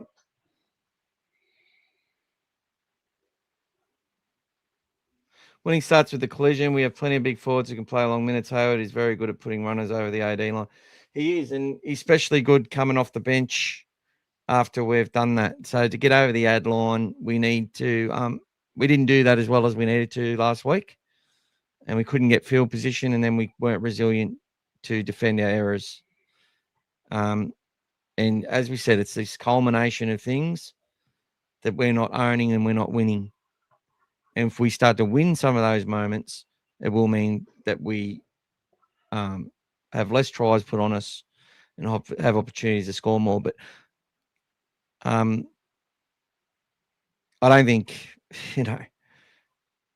we showed we can get around some sides. We showed that we can, even that last thing, that intent to offload, Burton coming through off the ball to Bailey Hayward, who was there for the offload. He was there for it. Right? He was following the play. He's supporting always. We should have scored that. And I know they say consolation tries and whatever else, and people find energy trying to get that consolation try. I get all that, but that wasn't bad attack. We just fucked the last bit up. And great desperation defense by the Sharks, who want to get their seasons off. They want to get some wins happening. And we've got great rivalry with that team, and it goes through a lot of the juniors as well. Been a lot of our young guys and their young guys played a lot of football against each other too. So a lot of rivalry there.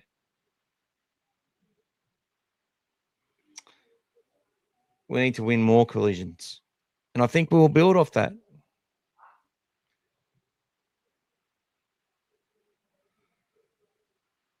I think there has been some confusion around the spacing in attack and defence. It's funny, rugby league coach sends a message to everyone when the Bulldogs are down, whatever. The Bulldogs need a new coach. And then I sent him a little message when South were up. Sorry, we're getting flogged and lost by 22 points, incidentally. And I'm like,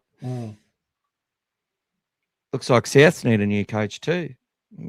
And Wests need a new coach. You know, they beat Canberra at Leichhardt and they got injuries. Oh, do they? Do they get to use that card, do they? Now, they might still beat us. We might be going that bad. We might get worse, like who knows. But I think there's a lot that can just be not said. But that's the thing with all these people. Words are supposed to mean something, and they think that they can say all this shit. And then when the club starts winning again or whatever, it's like, oh, okay, I was wrong. Well done. Well done. Oh, they've improved their form. I just don't see myself as playing a positive role in the culture of the club by conducting myself that way. And look, I've had those moments. We all have. But blokes who are getting towards 50 should be learning how to control that sort of shit. Instead, I see so many people my age who are actually getting worse. You know?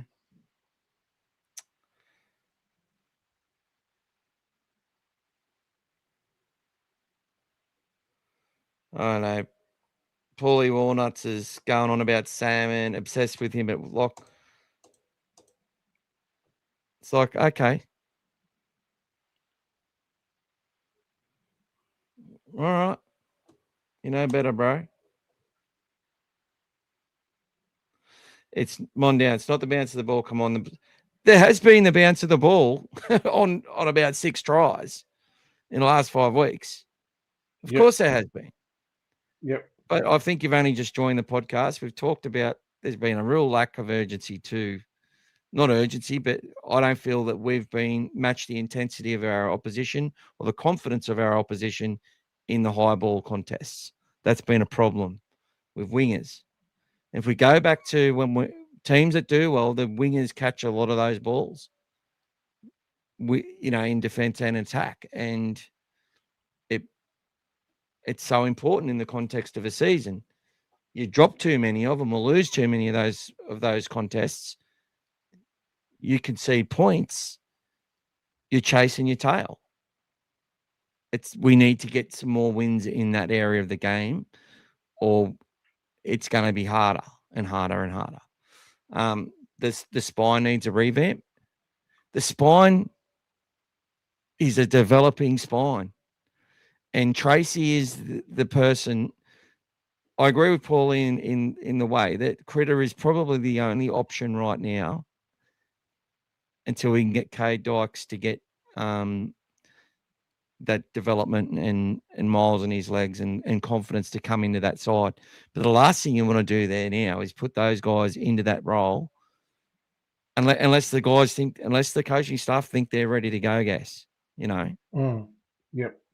And when they are ready to go, they will pull that trigger if they will pull that lever if they have to, because they're not just allowing people to have a position because they're their favourites. It's called trust, and you've got to have some trust and loyalty. You've got to.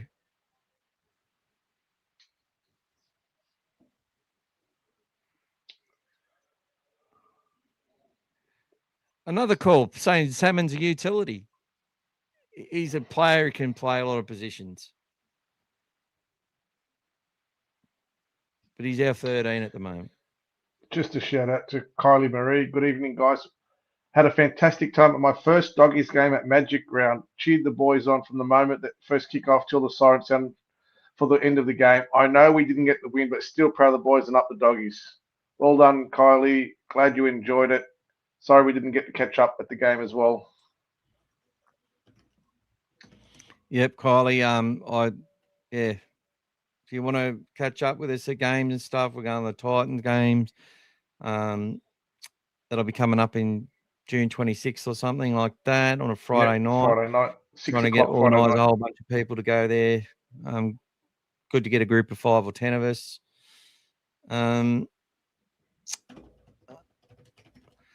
So yeah, guys, and gals, and sorry, I know it's not politically correct anymore to say guys, but sorry, that's just how I talk.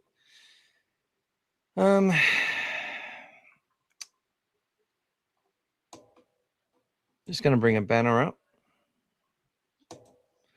Make sure you like and subscribe, guys and people.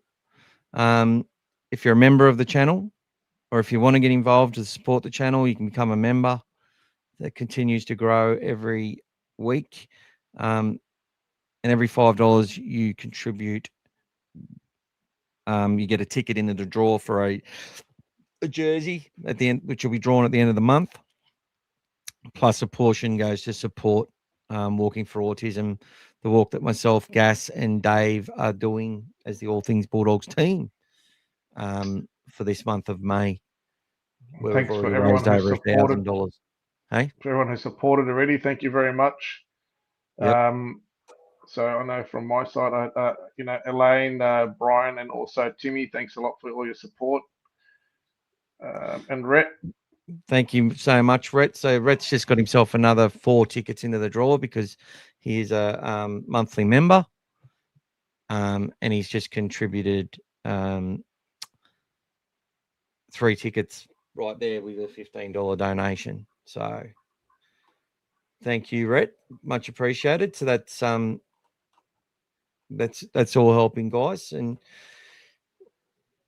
if you want to be a part of that, feel free to have a crack. $5 gets you a chance. And look, if you pay $1 this week, $1 next, and you get him $5 in total before the draw, you will get yourself a ticket.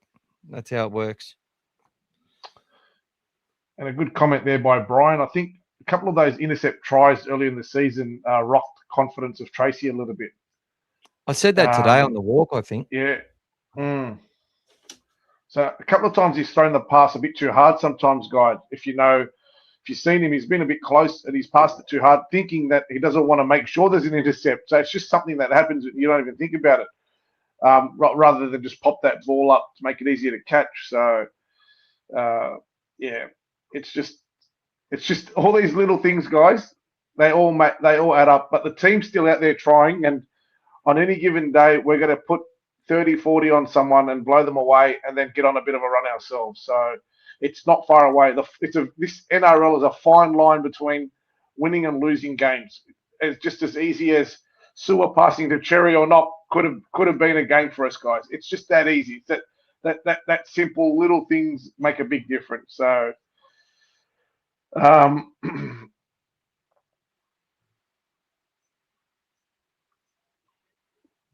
as a coach, you always worry about yourself, but I think the support's there for Seraldo, and I think he knows the efforts he's putting in. It's only a matter of time before things turn around. So if that wasn't the case, guys, there's a lot of other highly respected coaches that would be in the same boat, and they're not. So it's a long season. It's a long process, guys. Adam O'Brien, when he punched the window, that's the sign that he's been around long enough to know that there is a media narrative and a Bulldogs fan narrative that that there will be a scapegoat, and he would probably expect that he would be the one to be chopped first if that was the case. So that's pressure they're all feeling. I'd just like to know what other assistant coaches get put through the ringer than the ones that we None. bring to our club. None. And it's only our comments as fans, the people who are highlighting Adam O'Brien, that are bringing the attention to the media. They're only grabbing it from your comments.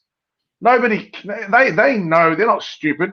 They know how important or not important or what it is. The coach is the one that everyone's after. Look how they tried to paint a poor picture. Oh, poor Michael Ennis. Oh, he got... No one cares about the assistant coach, guys. The coach is the one that makes the decisions. The rest are there just to support, like the other 20, 30 people there on the training field, running the plays, doing all the training when you go to watch the training. How many were down there watching training all year, guys, going down there? I don't see many of you down there at all, but yet you're all couch experts all of a sudden, knowing exactly that Seraldo's lost the dressing room. Well, he hasn't, guys. Nothing's been lost. Nothing's been lost. The only thing that's been lost is your faith towards your own team. And that's what's driving the media at the moment. So for those of you who are on here and come on here, you guys know what it's like. And it's going to be endurance, fight it through, come out the other side. But for those of you who are just chasing cheap targets, I can understand Adam's reaction the other day, guys. I spoke to him last week. I can understand his reaction when he hits the window. Back off. He's there doing his job. Don't harass him. Back off. Well said, mate. Well said. Look, there's even Newcastle supporters who would 100% back what our Dogs fans are saying, because he sort of said a comment that he knew he probably fucked up when he said it. Sort of had a crack at them booing the team because he's trying to protect his team. But g'day, Harsha. Thank you so much. And it's been great having your contributions every week over the last few weeks.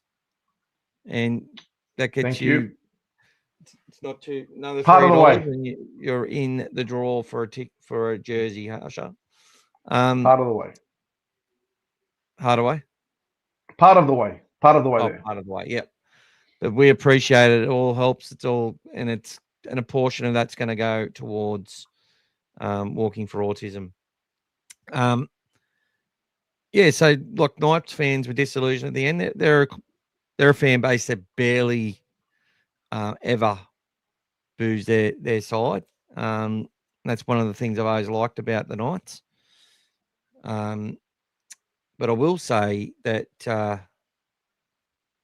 look, I wasn't a big fan of the chopping and changing of his halves, but that's what a coach under pressure does. It's quite often they'll extend a coach for 2 years to take the heat off him and then basically have the conversation if things don't change pretty quickly. It's happened to Seabolt. It's happened to Dean Pay. It's happened to a lot. Actually, was doing some investigation in that. It's happened about on 9 or 10 occasions where 2-year extensions have not gone the distance with coaches. But yes, who's up next? So John Bryan is adding to the no luck factor. How many fouls on players have we seen all season? Yet we get pinned for a potential 8-point try. Yeah, that's just the way it's working, guys. That's nitpicking again, guys. Just yeah.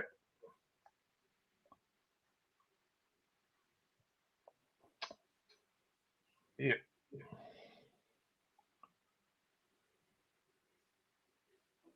Oh, here we go.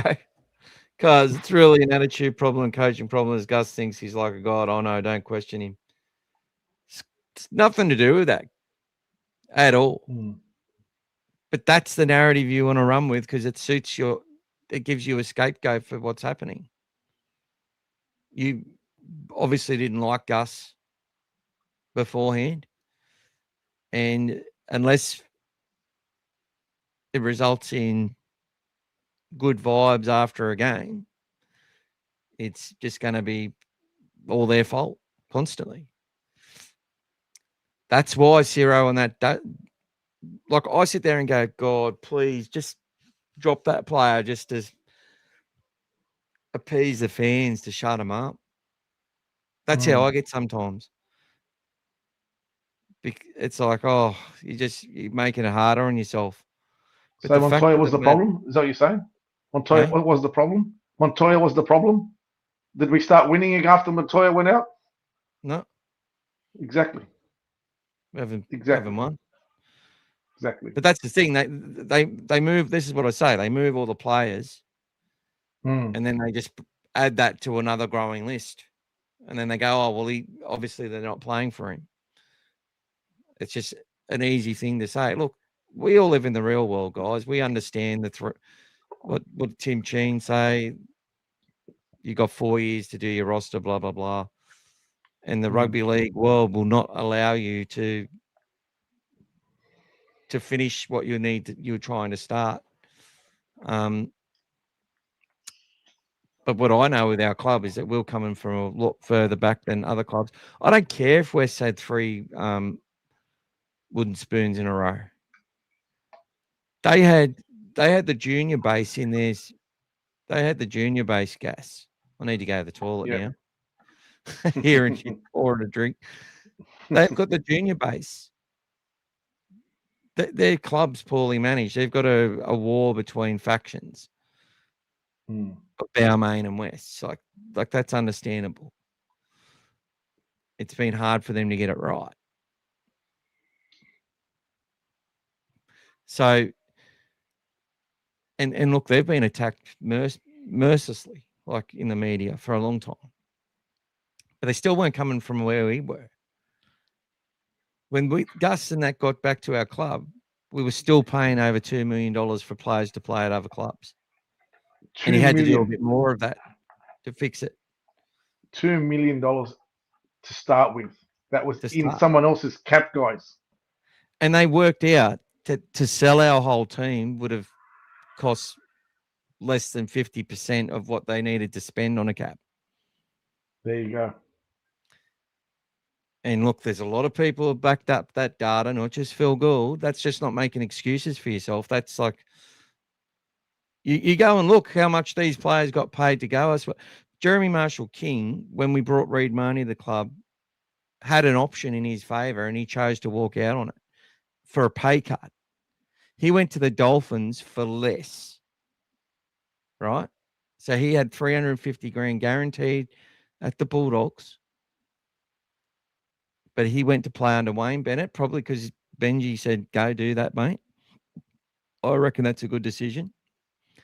He's now earning 700 and something grand a year and has played about 30% of the games since. Right? So he's one player who's earned himself good money, but as he actually, and he does make a huge difference to that side through the development he got at Canterbury. He chose to leave. Nick Meaney chose to leave. Worked out well. Their fullback kept getting injured. They had a lot of players going to Origin, so he always was an important cog in their 30. Plus, he kicked goals. But we offered him a contract. The Storm were able to recruit because of their great side. Are able to go and recruit Coates and Meaney for less than what it cost us to pay for the Fox. But we had to do that because the Fox paid for himself with memberships increase and the fact that Burton kicked for the Fox and the intercepts and all that sort of stuff. Oh, g'day, John's just become a member. Great to see, mate. Thank you so much. And that helps contribute as well to Walking for Autism by being a monthly member. Much appreciated, John. Thank you so much. Old fella Dave's off to bed. Good night to you, Dave, and looking forward to seeing you at the Gold Coast game, my brother. Yeah, but guys, this is what I'm talking about. A lot of roster stuff that's happened. But what we inherited was Dean Britt, and nothing against him. I thought he had potential. Kyle Flanagan as a kid had to come in and play under a forward pack that was getting smashed and destroyed.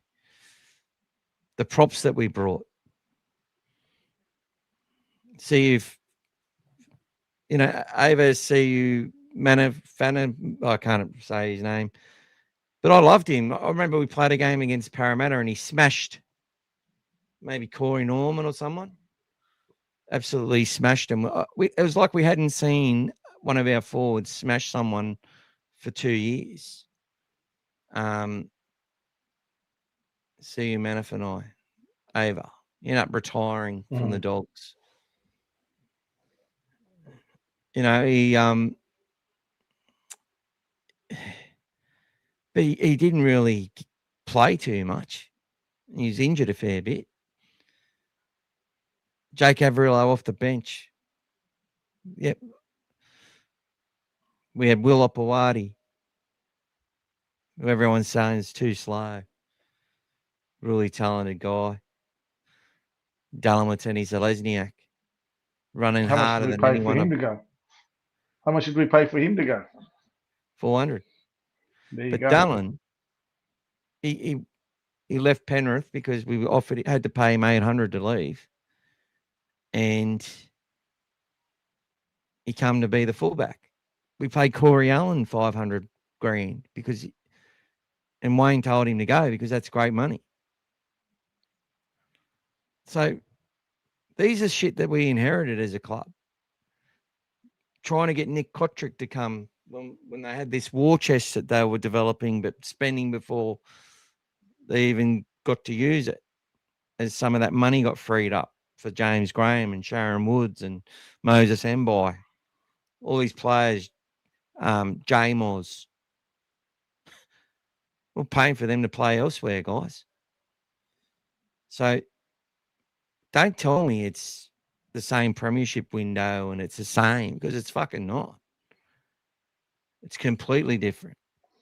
Oh, Brisbane got the wooden spoon. Gus has earned the right to do what he's doing, mate. Gus has earned the right with his experience to do what he's doing, mate. And you got to back someone like that. He's earned the right, mate. He knows more than all of us know, and what he's doing, he's doing for the best interest of the club. That's right. So for those of you who think because we lost a few games, yeah, exactly. Where does that get you? Exactly. Who used to say that? Warren Ryan. Who was it that used to say that? Or whoever. There's a few of them. When you start listening to the fans, guys, Jack Gibson, start listening to those guys. You've joined them. That's it. All right. Well, so Blake Wilson got his first run for Manly. It came on as an injury sub. Came on as an injury sub. There you go. And then came back off again. So when they were losing, he wasn't getting to go either. Mm-hmm. But there's a great talent. We like Wilson. I was thinking he might have been an all right fullback one day. Charlie, who I have a lot of arguments with, he called me a pretentious, egotistical, hiding behind alter egos. Well, this is the man, who said Paul Stringer needed to come into the NRL side, and he's trying to say that he didn't say it.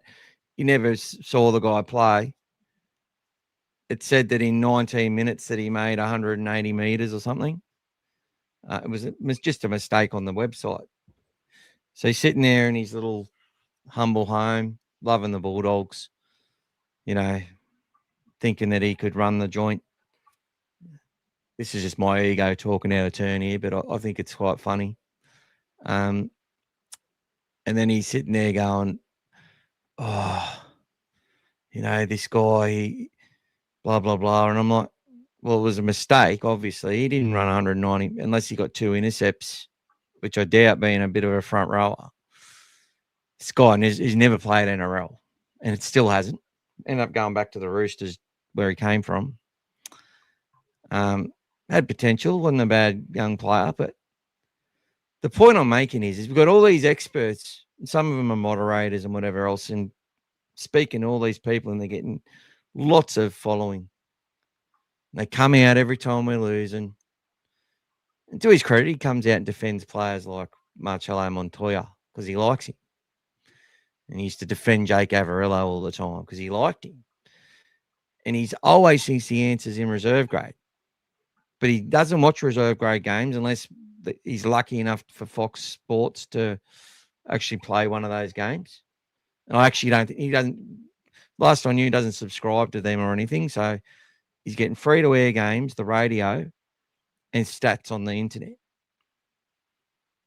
And he's telling a whole bunch of people about all these young guys that should be coming into the first grade team. And he's not the only one. And I guess back in the day, you know, I was excited about Benny Barber watching Toyota Cup and a few others, and I couldn't wait for them to get their chance. But the point I'm making is that this is creating, all this creates narratives and stuff. And then the media jump onto this as well. It's dangerous, man. It's dangerous for stability to our club, which is why we do what we do. It's why I get so... I see these people doing what they do, and I've watched them do it over a lot of years. Here's another comment for you, mate. Huh? Here's a comment for you. You can have a read of that one if you like. People need to be patient with Gus and Serrato with the roster on the off field. They will fix it. Too many forget the struggles of the club before they arrived at Belmore in the first few years. Well, it's funny because Joey did one of the posts today to sort of do that, and he got attacked left, right, and centre. And then one guy got on there and said, the Dogfather's the only one, and me and him argue sometimes, is the only one who stands up for the club no matter what. And look, Joey put up his New South Wales team. Joey's another one who's for nothing but love of the club has continually put post after post, thousands and thousands and thousands of posts, mostly supportive. Started losing, he started saying some things, and then he sort of thought, this is the team that I would like to bring out. And I absolutely went to town on him. And then I asked, and Joey was another one, and it's another one of his moderators who's been doing this for 5 years. Joey said, oh, I don't watch them. I just look at their stats. I don't have time to watch the games. And this is what I'm talking about. Like, it's good for the algorithm. It's good for the page to get people sharing ideas and fighting. But there's got to be a responsibility there. And I guess you need to trust. Look what Cade Reed, great talent. Did it do him any favors debuting him the way that he got debuted? Has it done his career any favors? You tell me. Maybe. Might be the making of him. Reality is he's got a journey of about 5 or 6 years before we find out. And unless that club starts to get somewhere, which they might because they've got the flexibility to be able to... their juniors love playing for them for a start, so they don't have to pay them too much. They've got some first graders who have been in the club for a long time who are on minimum wage, who get paid fuck all, and then able to go and buy some players, which they've always done. And they've got backing to do it. We don't. So, look, Joey, I loved your post today, and a couple of people tore you down, and a lot of people supported you as well. Because I know how hard Joey works for the club. You know, he'd be driving around his garbage truck and fucking posting shit as it comes to hand, trying to give it first to everybody so that they can get the news. You know, and he tries to articulate his points. And, you know, sometimes I have a crack at Joey and I make fun of him. That's my poor ego coming out. Because I'm like, no, you're not fucking helping the club right now. You get credit because you do so much, but right now you're not helping. You're making it fucking worse. Talking about, okay, let's bring in Fletcher Baker, Kay Dykes, Gordon Chan, Tong. Basically, 12 of the starting 17 players out of the team or something. Maybe it was 10. I'm like, and he's like, oh, it was just a bit of fun and that. Well, I don't know, but people look at all this stuff and go, Yeah, that's what we need to do. You got hectic fucking Fred there.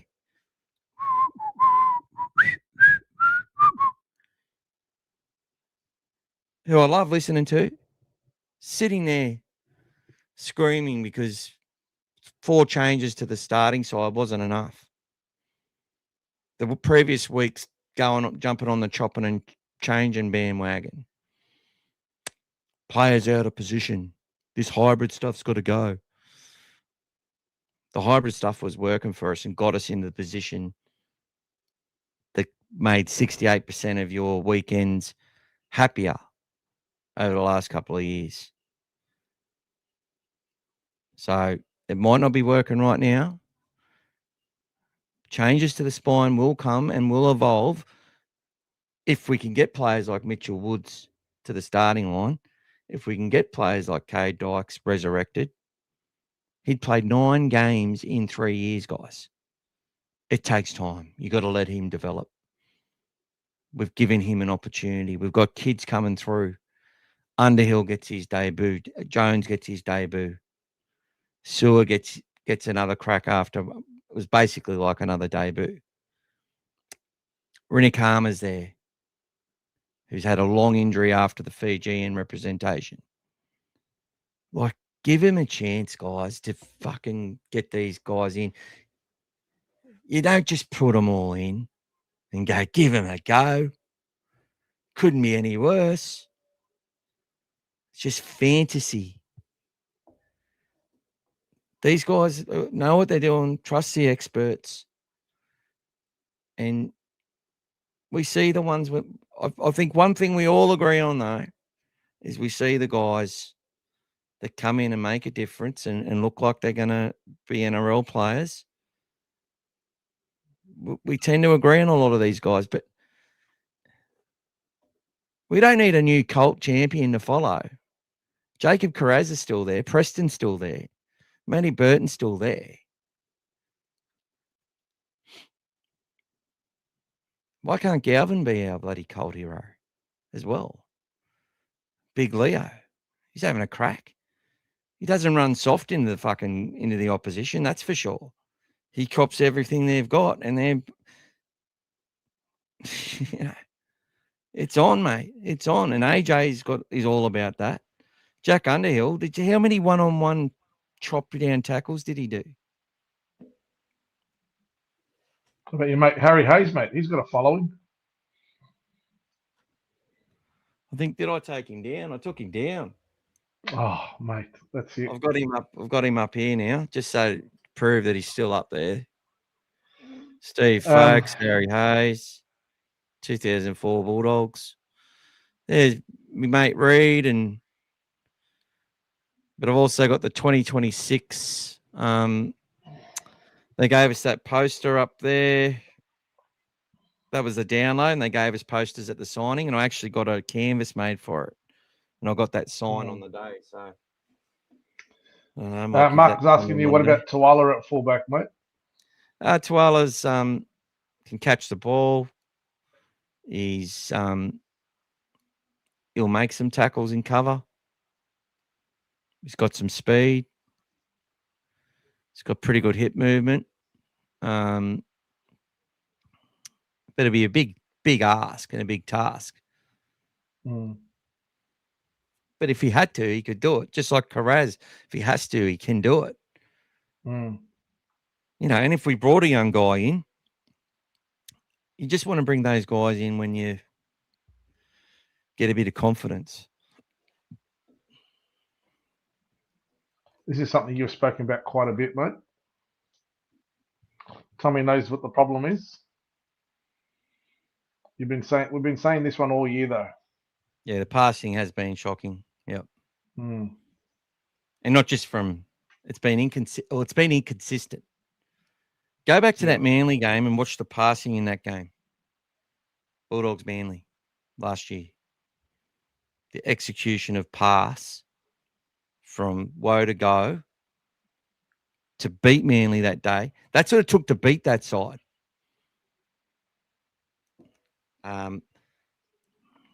We haven't seen that level since then, effectively. It's been poor.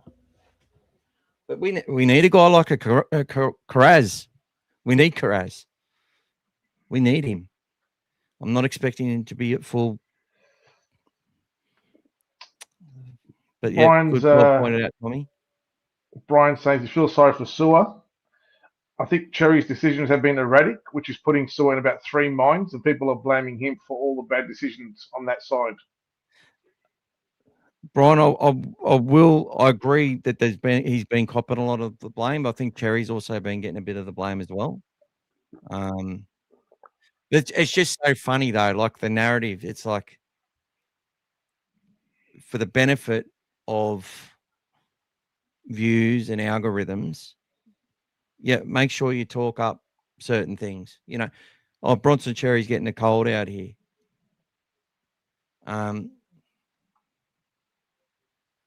Well, maybe, but they want to do that because he was the one that Serrato dropped. See, he was the one that got dropped. So it's like that was a wrong decision. Yeah, it was great to see Bronson score that try, and look, I felt he was a bit quiet. I felt that he didn't ask for enough work in the first half. So he was sort of the guy they'll keep him fresh for a moment, and in the end, he scores a try. So maybe sometimes that's by design, but also if you've only got one run after 40 minutes on a left edge, you probably need to go in and take some hit ups for your mates when they've only had 11 sets. Macca. I feel that the negative discourse around press conferences is really frustrating to see. Some entitled fans and influencers making up what they hear the coach say or feel entitled to be told everything. Great point, Macca, because the hectic thread thing, I actually said, can you give me the segment? Can you actually give me the clip of Serrato promising there would be changes? Where he promised there would, because that's what he's one of them. And I think Macca might even be talking about that. Where he promised there'll be change. He's never promised any change. He just said if some guys in New South Wales Cup want to stand up, well, that afternoon they were comprehensively beaten by a side with a lot of players that nobody knows who they were. They know who they are in the Roosters. That's for sure. They've a lot of elite young talent in that side. That will form the part of some other rosters, and we got Mickey Nassar from there. They've won too many good young halves. He played his first game at fullback in Jersey Flegg, I think, last week. Did a good job. We got the win against the Roosters with the Bronson Rubin field goal, 2-point field goal near the end of the game, and we're behind. But in New South Wales Cup, we were beaten by a side they should have beaten themselves. And the player who got called up after some injuries was Sam Hughes got injured. Curran, a little rib issue. I think it's the same one. Jackie Underhill gets to come up to Queensland and play in front of his family and stuff and have a beautiful moment. And there's your next question there, mate. I'm not sure. I think it's one of those things where, he ran himself ragged. And let's hope he's there or thereabouts for the rest of the season. I really think he's earned that shot. He didn't let anyone down. I don't feel he was the best player on the field, but you could see the effort. And that's the same. He plays the same way every week. And sometimes he has moments where it doesn't go, where he'll drop a ball or he'll get pushed back and dumped, but it's never off the effort. It's always he's running himself ragged. As I said, he's one of these guys who throws himself at somebody, and he gets hold of them low, and his legs clean people up all the time as they just swing around and smash people in the face and whatever else. I've seen it on about 5 occasions in juniors. It was his time for the club to dip their toe in the water and see how he performs on that stage. I think he wouldn't have done himself any disfavors there. He would have put his name up in lights, and now he knows that he's a consideration moving forward. That's all he wanted. You know, sometimes you can do something in cup, you do whatever, but when you get your chance, okay, we think he's earned it. Let's see how he goes. And yes, the result for the team wasn't great, but individually, he done himself a lot of favours. Look, we thought he was going to debut last year. But then when I looked at it, I'm like, well, he's actually coming off the bench in cup most of the time. So what am I? Yeah. This year he's And been starting. Injured a lot as well. Yeah, little niggles and stuff. This year he's been starting. He's been the starting front rower. And they've invested in him because DSF's been coming back, and I would have thought, oh, he would be starting after those back injuries and that. But no, they've Undies has been starting, and he's earned his shot. I know Sam Hughes is underrated and undervalued, but I think with King and Thompson building minutes, I'd like to see what can happen with Sam Hughes coming into the game off the bench fresh and having the option to do that. But also love the fact that they actually can carry that extra body. And Jack Underhill showed that he could play pretty good minutes. He played some pretty good minutes. When he played 35 minutes or something. Let me have a look. What did Jackie play? 30 minutes. 30 minutes straight. 4 runs, 34 meters, 15 post contact, which is good. 3.5 second play the ball. 95% tackle efficiency with 21 tackles, no misses, and 1 ineffective. A very good effort. There was that chance where they were trying to look at him to say that he might have had a concussion, and he just absolutely waved it away and said, "There's no fucking way. There's nothing wrong with me. I'm going." And off he went. He went running away. So there was no way. He was like, "I just got on the field, my debut. You're not taking me off." Jacob Preston, 40 tackles, 1 miss. Silatili Tupanua, 47 tackles, 1 miss. Leo Thompson, 41 tackles. So when Vossi's sitting there creating a narrative about Adam Fanua-Blake, he'd made 27 tackles or something, and 114 meters from 15 runs or whatever it was. But Leo's done 41 bloody tackles. Bailey Hayward, 38 tackles. Max King, 34 tackles. He played less minutes than Thompson. Galvin, 20. Birdo, 14. Galvin missed none as well. He put his body in behind. Critter only had to make 8. Bronson only had to make 4. So, look, they played us through the middle, and then when they swung it wide, Anari only had to make a tackle.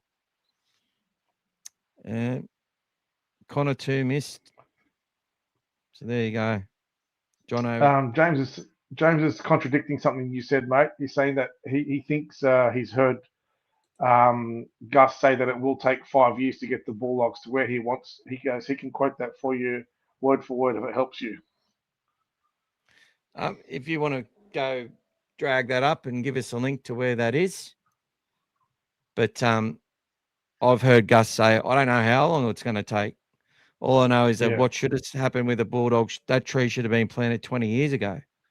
Yes. And they went so far backward in the time they were trying to fix their salary cap. It made it even worse. No one butchered their cap the way we did. I've not seen another team do that. So between Des and Raylene and the stuff and the guy there before, Tom or whatever his fucking name was, Ray Dibb, Raylene, Des, we've all heard the story of what happened. They were all making promises to different people at different times. They were all people going on out on their own.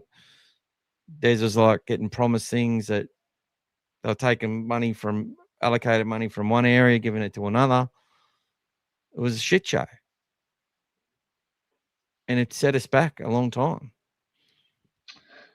Mate, let's keep working through, mate. We're a little behind, a lot behind. Joe, Abdo was saying that Magic Round's been great.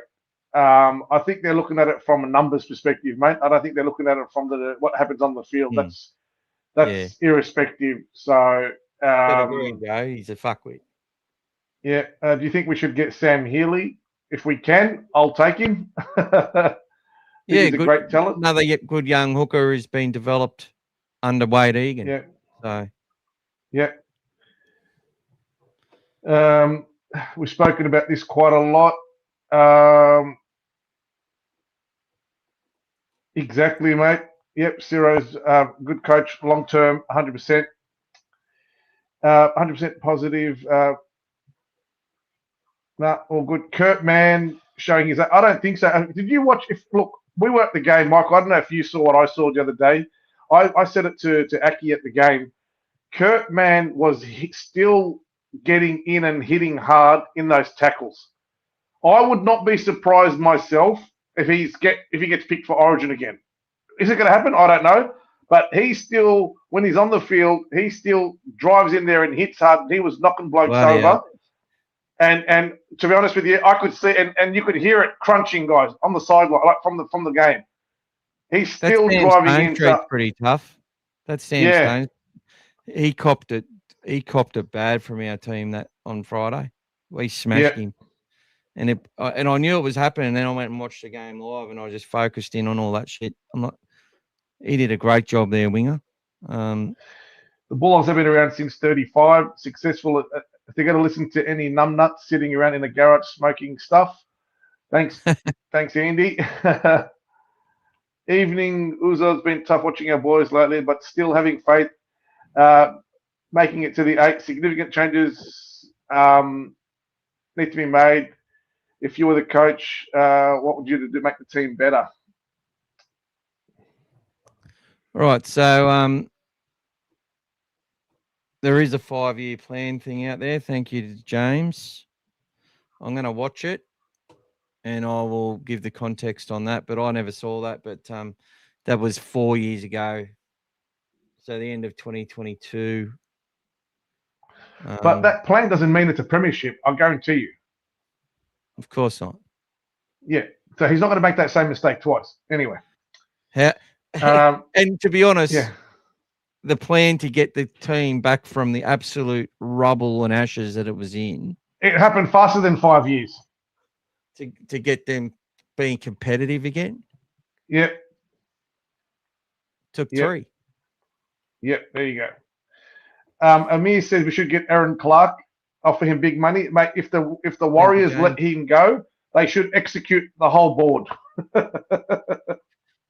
Yeah, I actually love what Aaron Clark did at the Gold Coast Titans, and it went missed in the commentary, and then goes to the Warriors. Helps, and you got a whole big bunch of blokes around you as well that run hard and hit hard. The reigning Daily M lock of the year, guys. There you go. Imagine making 40 plus tackles in the game and you don't play 80 minutes. Make most of the meters and get accused of offering nothing. Semon's not the most talented, but fans scream for effort. He's got plenty. Great shout out, Brian. Well done, Brian. Do you think Carras would be better in the centres than the wing? I think we've got too many options for centres at the moment. Like, I think what he does on the wing, the way he comes in at the moment, I think he's probably given us more impetus. That second phase play that he creates. Especially his uncanny running style. I think it works better for him in the wing. You want someone a bit more direct, hitting those lines in the centres, but and using that foot movement and creating plays for someone like Carras. But doesn't mean he can't play in the centres, obviously. But he scores tries he shouldn't score on the wing just due to that. Yeah. But it's not a bad shout. And I think realistically he'd probably want to end up there. But Brian Toto, one of the greatest players in the game, is a winger. Let's get to James Teasdale's comment. Which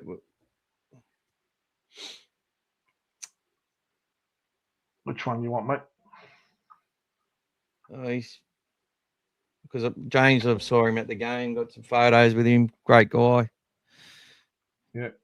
Dressed beautifully in his striped Bulldog suit. Yeah, Bulldogs are the only issue. He's just unfairly picked on. That's true. Yeah. DW's are going, well, remember when he played for the Dogs? Yeah, but they only have to pay him $400,000 a year. And he's never played. We brought him as a spine player because we had none.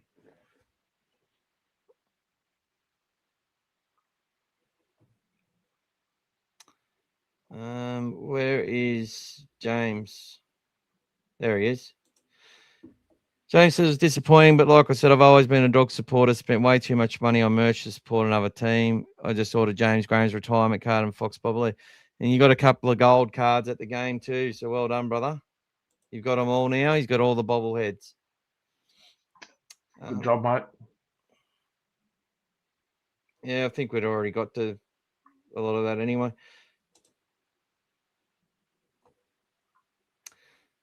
British Bulldog, also regarding Newcastle, no doubt they have a great talent pool, but what have they not had the success to show for it? Well, they've had a lot of injuries. They look really good in 2023. Winning 10 in a row, and I thought they could actually give the comp a shake, but going to New Zealand was one step too far. And just shows you how hard it is to keep momentum going in the NRL, especially at that time of year. No overpaying for players, please. That's just got us 10 years of heartache. Yep.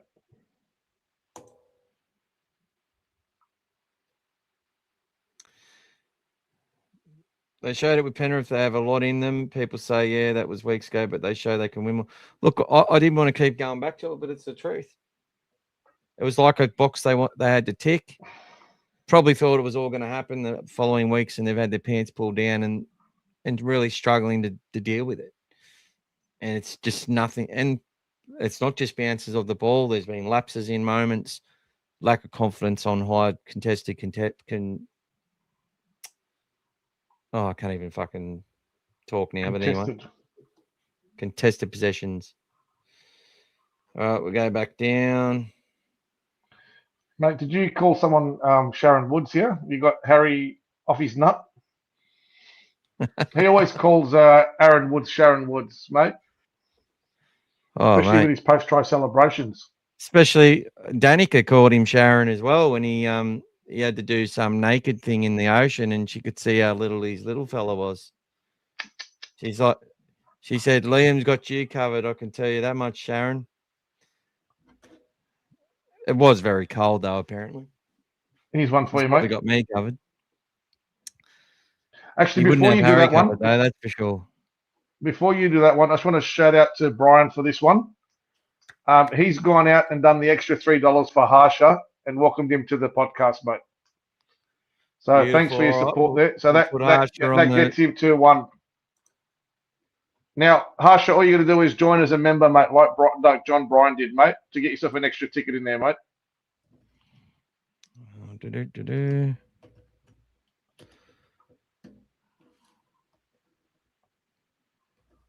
And Harsha's got a question for you as well, mate. Does the salary cap actually level the playing field?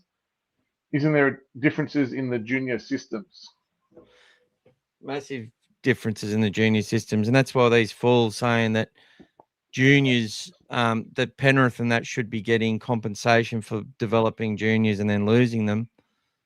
Whoever come up with that is mental, because they're not all the same pools, and some clubs have to invest heavily in external pathways, which costs a lot more money, and you have that issue of people wanting to leave and go home and stuff. It's harder. It's just going to make those teams even stronger.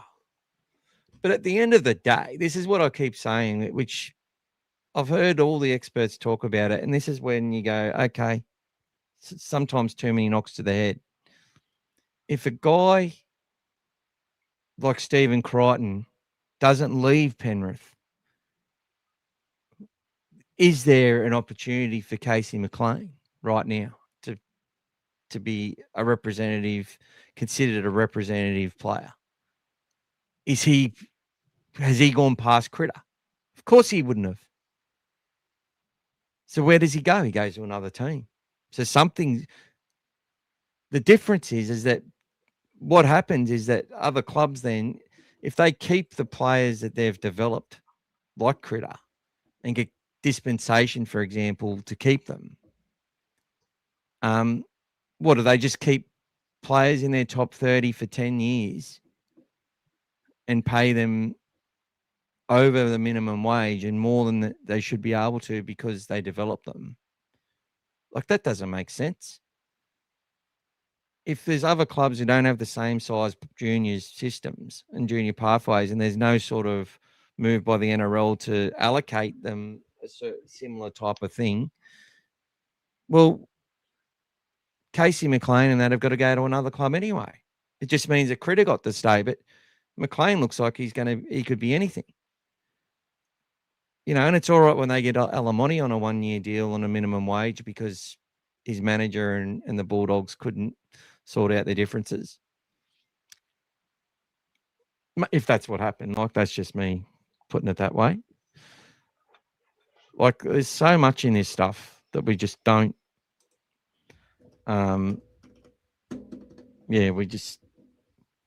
People say things, but it's like, okay, yeah, you get to keep Kikau and you get to keep Burton and all that sort of stuff. But you get to keep Izzy Katoa, do you? But when's he get a chance to play with Cleary there? Mm. You get to keep Luai, do you?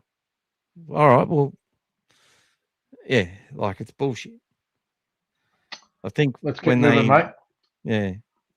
Let's keep moving, mate. That's all right.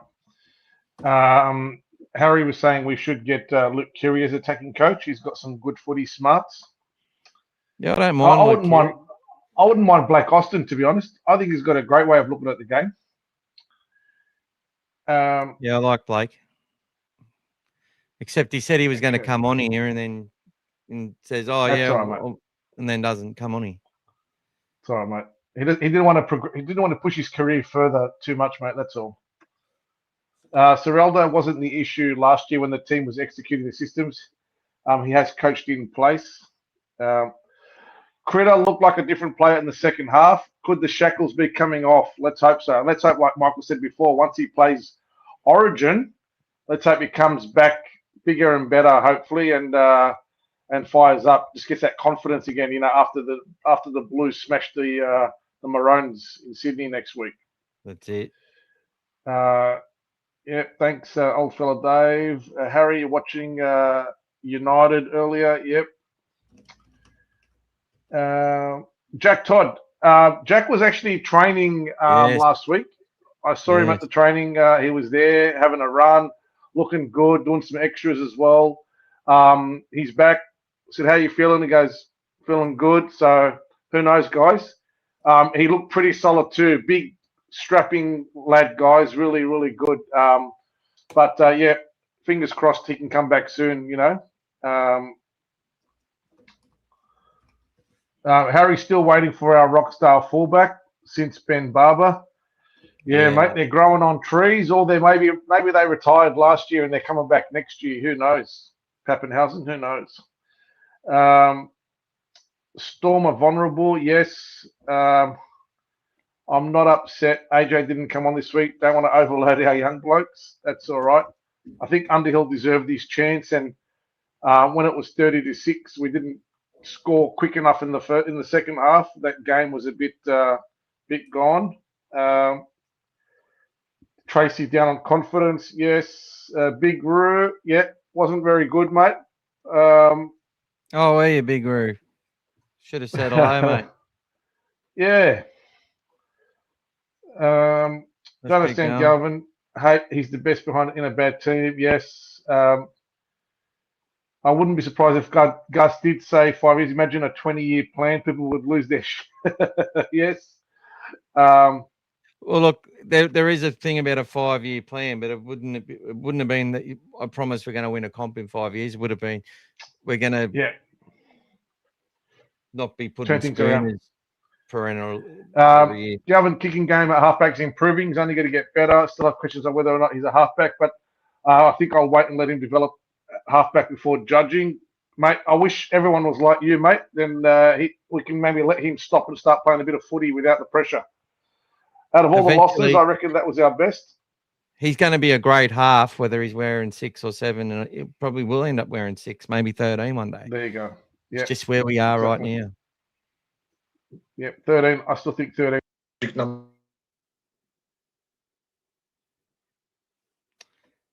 All right, we might get Melbourne this week. Well, they're going to be missing their origin players, but that hasn't worked well for us the last few weeks. Beautiful, James. Haz is telling you to, because you wanted to have a pee before, mate. Rashik Wanim. Timmy reckons Carraz should be back this week. Turn things around. Max got some game time. Yep. Get Hazemil Masri in there to rev up the boys. If the club wanted him, mate, and down there, let's get him down there, mate. The buy for yourself has come at a great time. Yep. Okay. And 5-year window, boss, he said. So it's all right. When you have a look at that, mate, we can have a look. But and Heinz is saying what I like about Jack Underhill is the way he wanted to be around the ball on every run. So yeah, mate, a lot of good stuff. Out there. But mate, go watch the Jersey Flag Grand Final. I think he played maybe 70 minutes in that game. And he makes the last play to win us the game with his defence. So look, they know what they've got. There was this talk that he's going to the Eels, which I hope is not true. But if that's the case, it means they've come in and offered him big money. There you go, there, mate. Oh, there we go. I don't know. I'm hearing these stories, but there's been a bit of a pile on lately. And that's what happens sometimes when you play your team. When you play these new guys that in the first grade, especially like Magic Round, all the teams are there watching. They go, "Oh, this guy looks all right. I bet you he's not getting paid much at the Dogs. Let's go see what he's worth."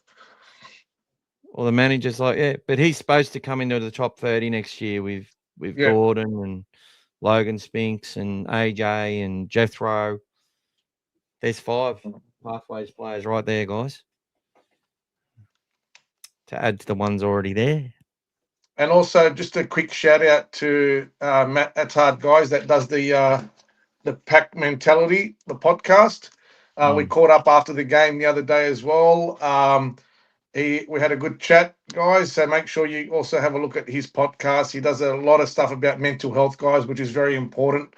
He started it, off his own back this year. He's doing very well with it. So, yeah, got to support all the ones that do well for the Dogs, guys. So go out there and have a look.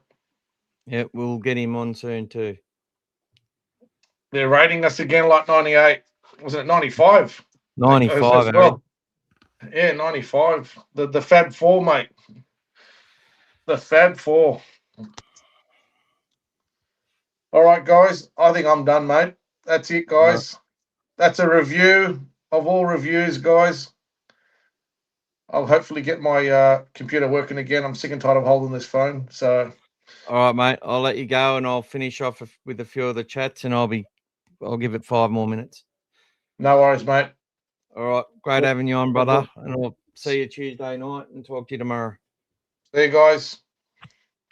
Gas is out of here, bros. All right.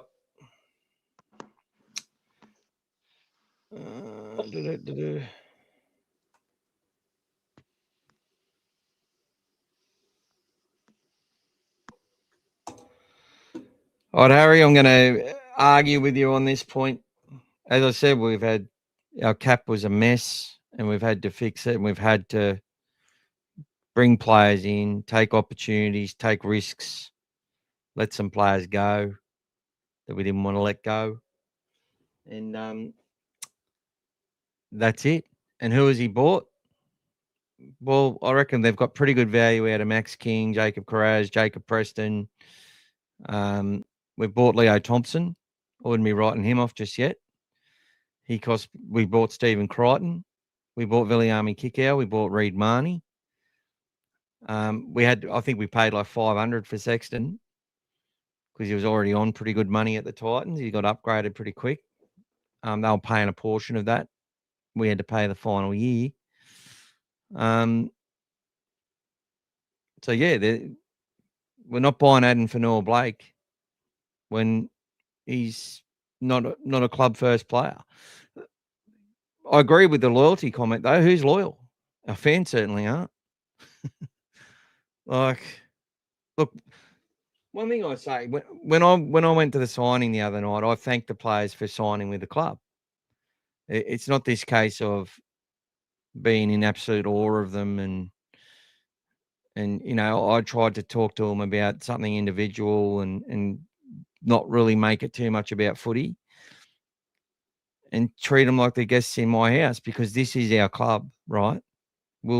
This will be our club for the true supporters who have been here for however many decades and will remain that, whether young or old, who have just bled the blue and white ever since they've known they could.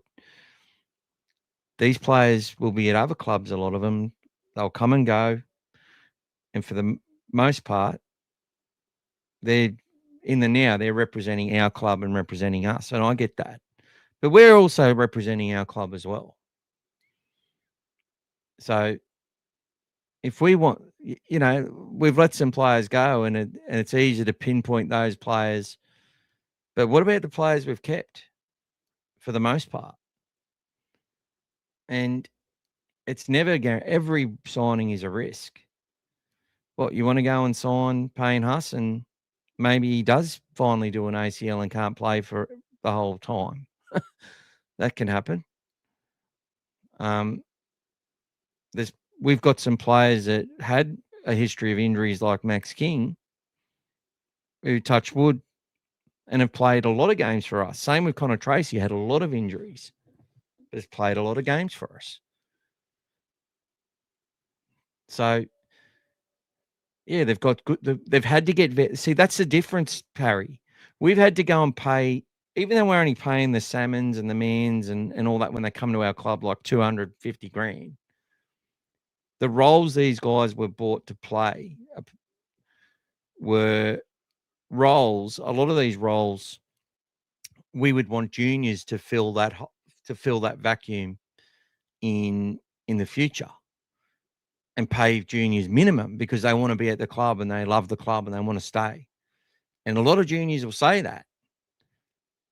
But not all of their managers are that keen on that philosophy. It's like, okay, well, I can get 250 grand at the Eels. I'm going to go there. So it's not as fucking cut and dry as everyone think it is. Yeah, just go and sign the fucker. Give us some hope. For the first time, we got to see Max King and Leo Thompson together. Now, obviously, it wasn't a great performance by our team, but that will build, and those guys know they go in there with the intent to offload, with the intent to hit hard, to work together defensively the right way, to win that ruck, to go 1-2 with good energy and take that energy out of the defensive line and set it up for our impact players to come do the same. And get AJ running off the back fence, which I love saying that, AJ off the back fence. We can get cranking again. Hopefully before this season's a write-off. Some have written it off already. Some wrote it off when we won 2 games to start the year by a small margin. That wasn't good enough. They see finishing top 4 or winning the comp as the only acceptable pathway for this season. And those people, though, good on them, each to their own. But that's definitely not where my expectation is, and I'm not mediocre at all in what I want. But it's not the same. So when you got kids playing for minimum and they fill a big part of your roster, right? That allows you to spend the extra money on the better spine. That's what Melbourne have always relied on. And then they get journeyman where Bellamy gets the best out of them. That system gets the best out of them. We've done a lot of that. We're trying to get the best out of some players that didn't have as high a ceiling as a lot of the people that they've competed hard against. But the coach never told them that. The coach said, you've come here for an opportunity. Now you go show us what you've got. And we're in a position of competing again within 5 years. So it's not going well right now with the results. Big losses isn't good. We hate it. But we need to fill our roster with kids that are happy to take less while they earn their stripes and get their opportunities. And then while you're doing that, you hopefully got players in your spine that you're building from there as well. And we've got a couple of young guys, and I'll call Galvin a development pathways player because he was only 19 when he came. Right? Yeah, I know he'd had 40 games or whatever it was. He's now played 50 already. He's only 20. He's going all right. These guys, we get them in there playing for a little bit less, and they want to do it because they don't want to leave our club. They don't want to go anywhere else. Young guys, Finau Latu, get him cranking where he needs to be. Keep as many as we can. Know we're going to lose some. As Roger Federer says, you got to know you're going to lose. You can't win every point. He had a great winning percentage in games, but he only won just over 50% of the points in his whole career. It's knowing how to handle losses. Now, times that by 13 blokes on the field competing against another 13 blokes, bit different.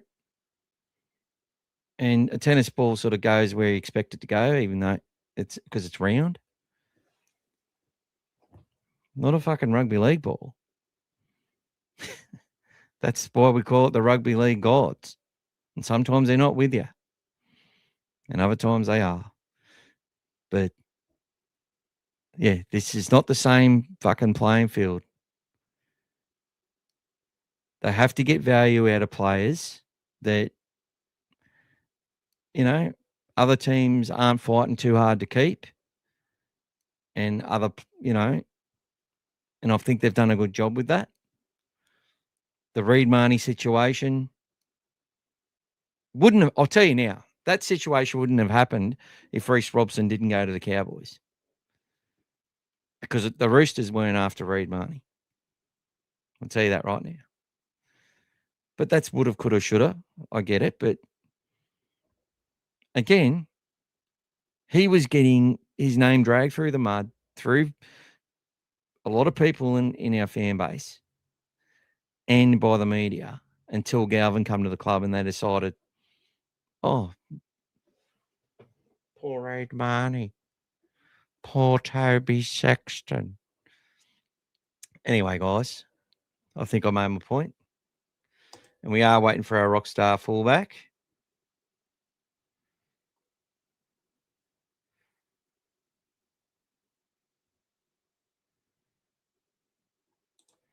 Oh, so Cherry catching a cold because Ciro dropped him. Turkey's Nest. Tracy looks mega down on confidence. Does he need to go back to Cup for a few weeks? He might have to, but as I said, there's got to be a plan B that they're happy to go with. And who knows?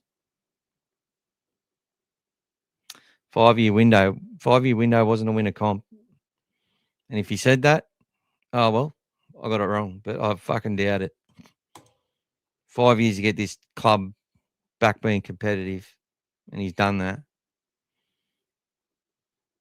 And you can't say that roster, even with the spine before, I've got a picture of the spine, Connor Tracy, Reed Marnie, Toby Sexton and Matt Burton. All the experts said it. The same people said that they couldn't win a comp with that spine. And most of the fans agreed. And of all losses, I reckon that was our best. All right. Trent from Punchy, Doggies. Sharon Woods was the only player that would wear schoolgirl's hair comb when she played. Trent from Punchy for New Zealand. I reckon we've pour me some Shiraz, Jacob Carraz back this week. We can turn things around, and Max get some games under his belt. We'll be back in the winner's circle. All right.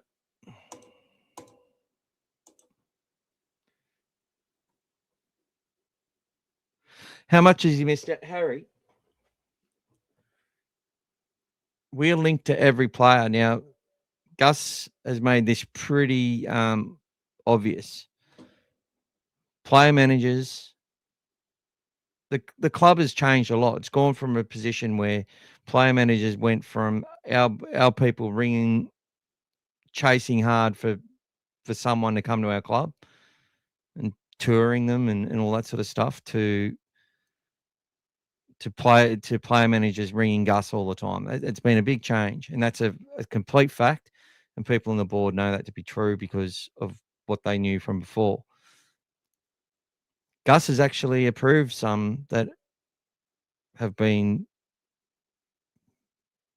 proven to be good choices that they didn't do. Linked to Moses, linked to all these things. It's called the recruitment wars. You get linked to every club, and you got Gus Gould's name there, and the Bulldogs who are trying to build. We have forced other clubs to pay more to keep players or to take those players. They're not going to do it. They're not going to do that, nor should they. You can't just go all in on these players. Right? You just can't. But who have we missed out on? Well, I'll tell you, we've only won 2 players. We've only won 2, and that was Leo Thompson and Lachlan Galvin. They're the only 2 we've actually won. I think we were able to keep Jake Turpin and Blake Wilson on 1-year deals. And Parra wanted Wilson, and Manly wanted Turpin for this year, and we're able to keep him.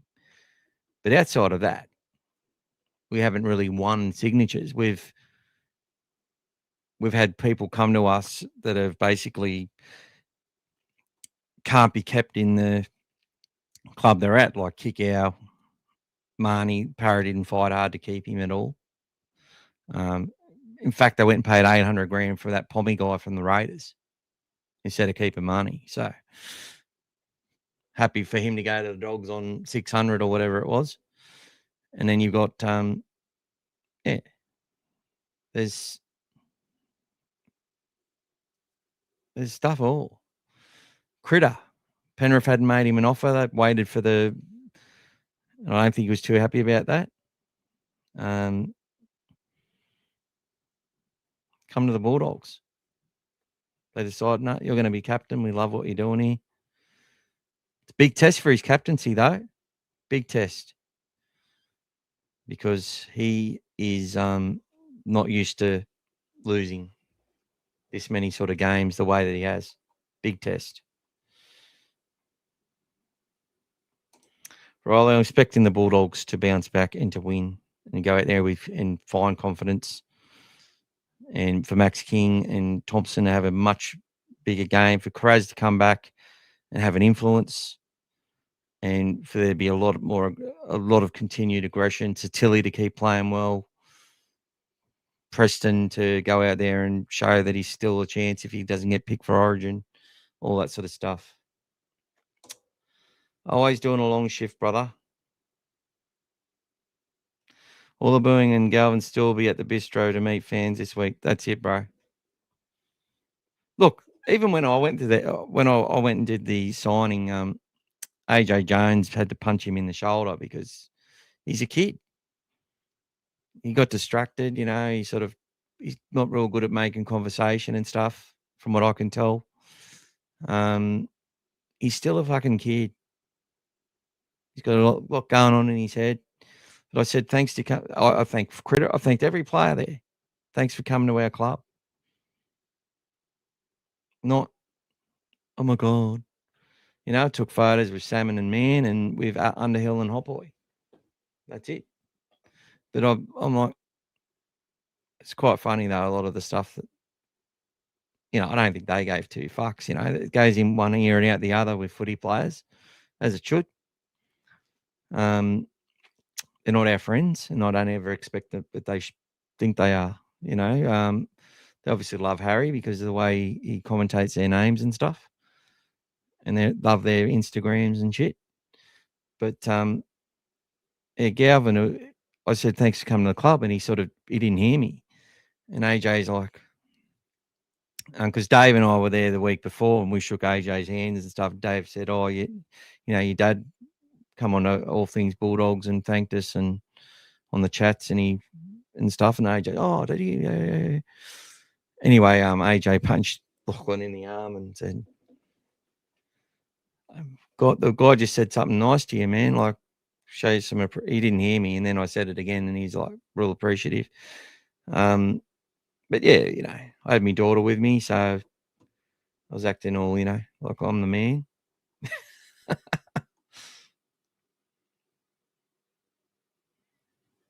Wrong. It's a oneer to play for the Dogs 100. Gavin isn't the problem for the millionth time. Anyone who thinks Gavin's issues are low IQ moron. Harry, no idea what you're on about, champ. Love your passionate videos, Harry. We aren't saying go out and spend on whoever. We're saying spend wise. Echo, Fox for Montoya, Ferrari for a Datsun. Like, come on, Mike. Not that at all. Who was available? And I'll tell you one thing about Josh Adokar. He can tackle all right. He catches a lot of players. If he can show them the sideline, get hold of them. Josh Adokar is one of my favourite ever players to put it where the blue and white. But there's a standard that the club couldn't accept. And they let him go. It's not a simple case of swapping Montoya for bloody Josh Adokar, though. Come on. You come on, bro. Come on, Harry. Montoya, opportunity for him to come back to his home club. Not on big money. He hasn't come on the money that the Fox was on and the Fox was going to get on his next. Look, I don't even know if we're going to keep him anyway because he was going to get an upgrade. Till he did what he did. Then he sort of had to take what he could get. He was going to go to South. Join Latrell and AJ in that. End up keeping AJ.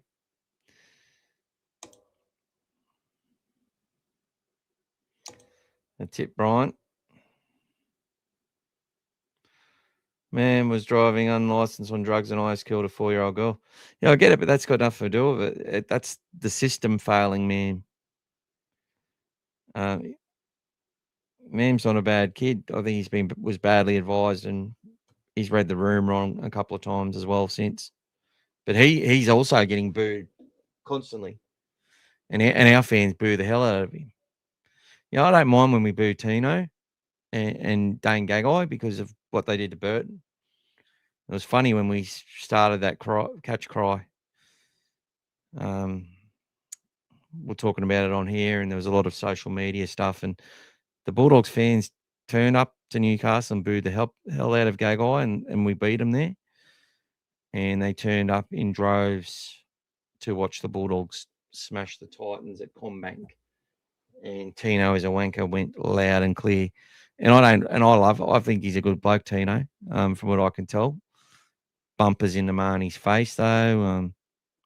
And then ragdoll and Burton while Gagai hit him. I thought that was shit. But our fans gave it to them. But Ezra Mam, fuck me. Poorly advised.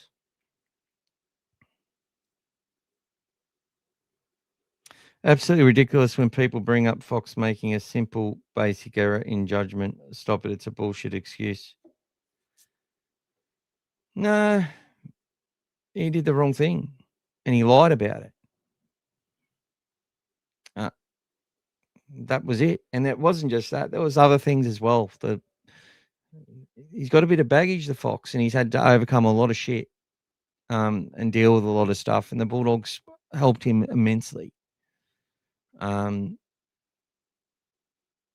I think, he changed his whole body to be a Bulldog. He wanted to do more of the physical stuff and not just be the speed merchant on the side. He really wanted to be you could see he build himself up, and then he got smashed by a bloody Bryce Cartwright. Fucked his shoulder and had a shit season because of it. And then had the cocaine thing. I'm not saying I would have sacked him, but I'm not going to blame the club for having standards. And the Ezra Mam thing, that's up to the Broncos what they do. It wasn't a case of that's our club and their club. Now, if Marcello Montoya did it, would anyone have cared? If we said, Leah, see you later. So it's just a double standard, in my opinion.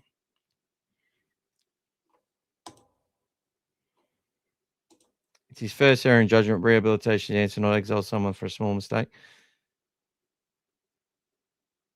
Yeah, well, I've just talked about that.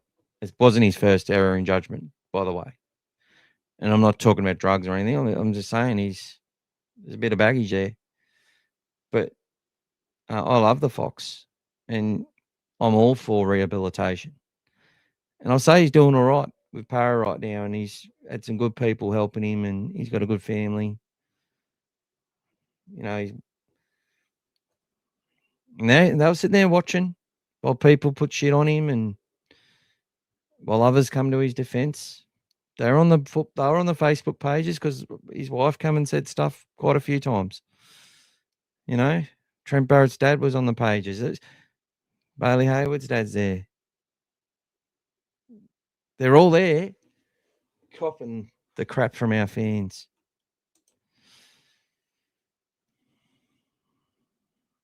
Yeah, I don't care what other clubs do, Lance. I really don't. Cheese went to Souths.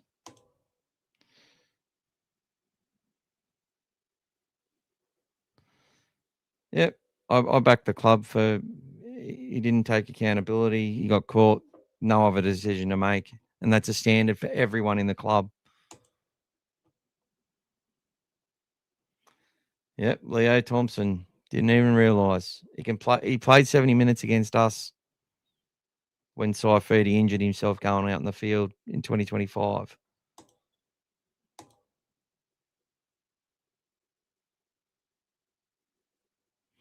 It's all right, Lance. Chill out, bro. No one's expecting anyone to be perfect, bro.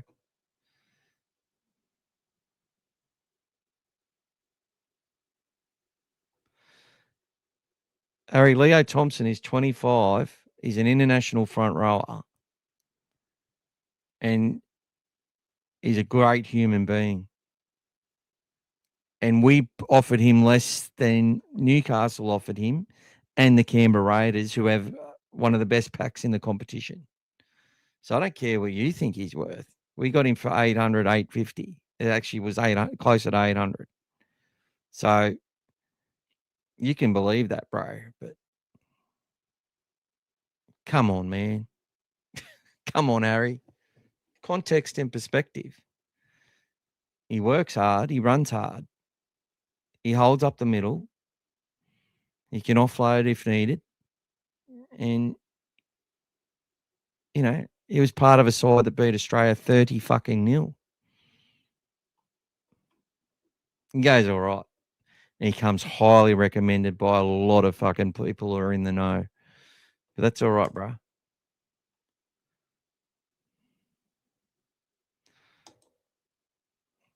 Lance is on the Cooper Clark thing again. Look, if we start Underhill and AJ right now, it won't help us. We've got to get value out of those players, get them off the bench. And that's what you need. You need these young guys that provide value and that junior energy that comes from wanting to rip in for the club.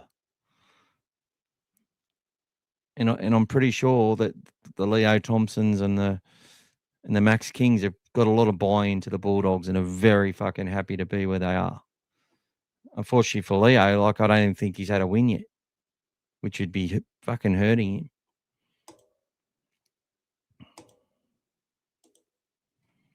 Dogs don't pay overs, and we can't. We can't. The only overs we'll pay we'll pay people what they're worth in our salary cap. And salary cap currency is not the same. And until people realise that, even Buzz Rothfield understands that.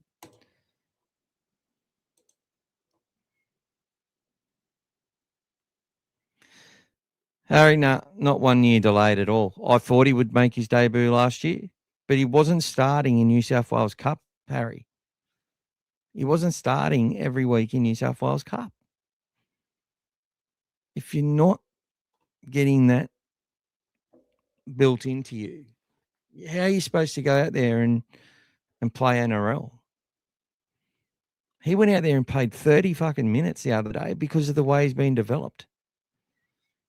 You got to understand they're doing a good fucking job. And it's not the fucking same. And you know a bit about footy. Fuck. It's just hope. Hope. What would he get to go last year?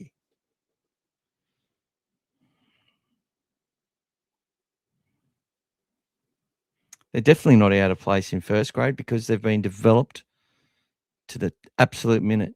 AJ would have come in earlier if he didn't get suspended for 2 weeks. As I said, Lance, it takes long because they aren't ready. People think they're ready based off what? Hearsay? Come on. Hey, Mike, sorry I'm late. You're always late, brother. You're young and you're late. Get there, bro.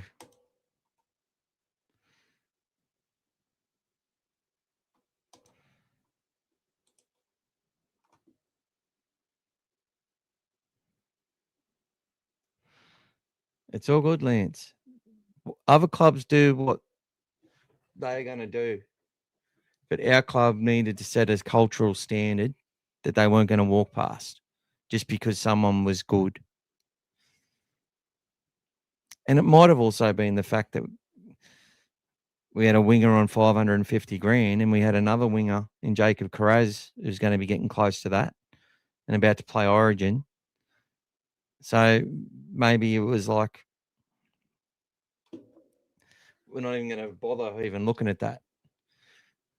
And you got Critter, who was about to be upgraded to $1 million spine money, which is why Cherry, it's hard to keep him. And then you got to look at the Burton thing and the Galvin thing. Like, you can't have it all, and something's going to have to give. Okay, we get a Jethro and a Karma and a Jonathan Sewer come in on close to minimum wages, develop them through.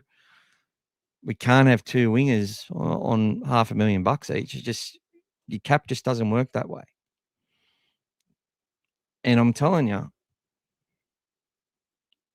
our club just didn't turn their back on Josh Adokar. It doesn't work like that. They're called the family club for a reason. Hope he remains in the side, bro.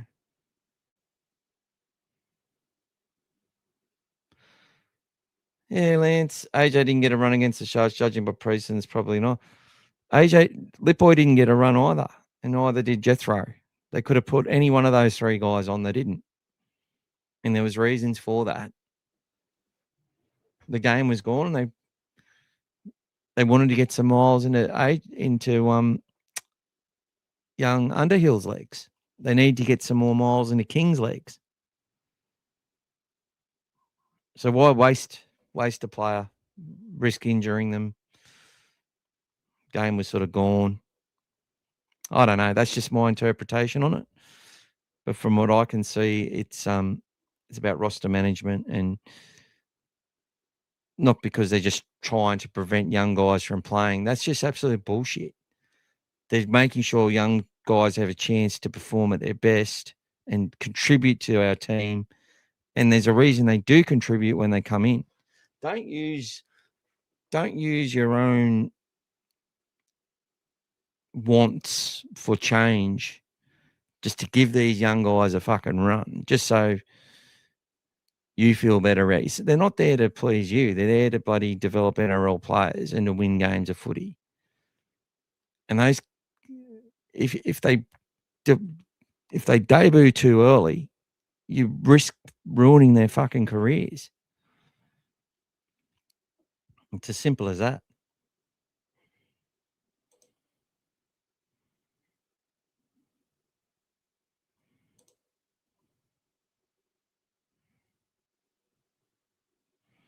Well said, Bulldog Mike. 3 games back from a 10-week injury, and he had injury prior to getting in. Now, he wasn't injury prone. He averages 20 games a season for a prop. That's good going. One of the best in the comp. And he's been in a team which has had to do a lot of defending in recent years with a lot of injuries to teammates. Like how often were the Saifedis on the park?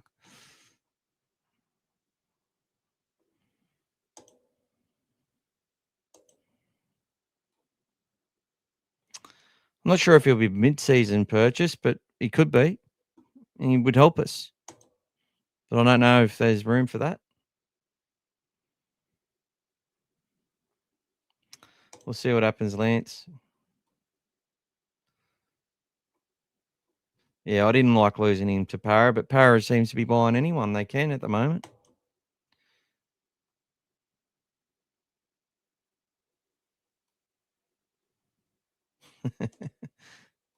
Has Jack O'Neill been outperforming Fletcher Baker in New South Wales Cup starting? I think so. I think his motor's been better. I think Fletcher Baker's got some, he can offload, and he hasn't been going too bad. But he's another one people have been saying needs to come into the side. Well, he hasn't knocked the door down. They haven't dominated the middle.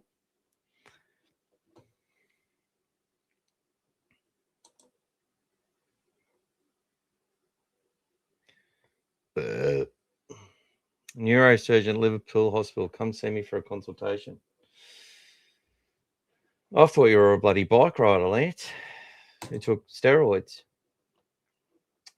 And now you're resurrected. Just having a chat, just having a joke, bro.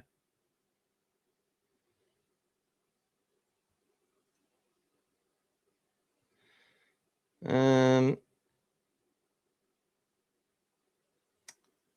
I felt Marnie was never at his best with delivery, but Bailey's definitely got better in that area.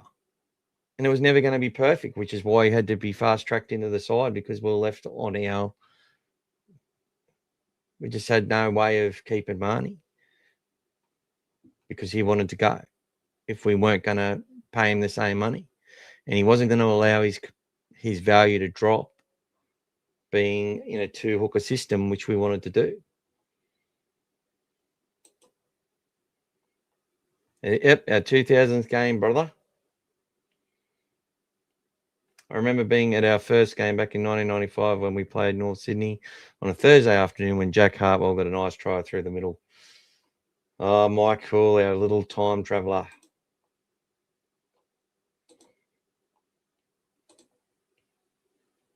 Look, Reed has faster off the deck passing, but I don't know. Why don't you go and make a reel and show how slow he is compared to other players? See how slow he is. I see a lot of these young hookers who just struggle to even get to the play the ball regularly. Like, what about De Silva the other night? He was fucking struggling just to even keep up with the game. Young guy, been a hooker his whole career.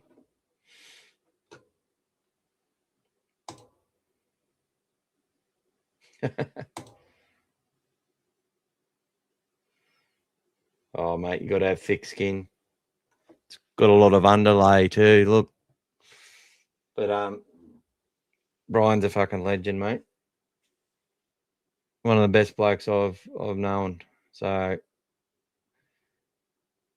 It's all a bit of banter is good, but guys, I think that's enough for me tonight. 3 hours and 40 minutes would nearly be a record. If you want to throw some more money my way, feel free to do it. With that portion after 50% after expenses is going to Walking for Autism, which is a very important cause. Lance, we are going to do my shopping list this week. So whether it be a video or live, more likely be a video that we can discuss on a later live. But my shopping lists over the years have included Josh Curran, Luke Metcalf, Cody Nicarima, Terrell May, and a few others.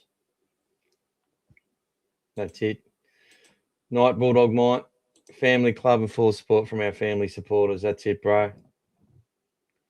Oh, here he is, Norland 7995. Dogs getting doggied again.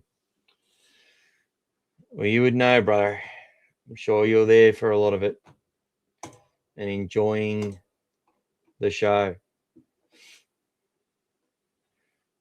Nothing worse than another fan of another team who just had so much cucking in their life. Is that what they call it?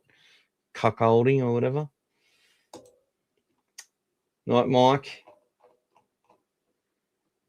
And fuck, it's 11 o'clock. Well, there you go. It's got to be worth something. What should I say? Show me the money. No. Thanks, everyone. Have a good night. Great to see you all here. We'll see you again on Tuesday. Probably do something on Wednesday, which is my birthday. On Wednesday, I think I'll be 49. So you know what to do. Say happy birthday. Good to see you all. Thanks to everyone who took part tonight. That's it, Timmy. Keep the faith. I'm turning 30. That's right, bro. Go the Dogs.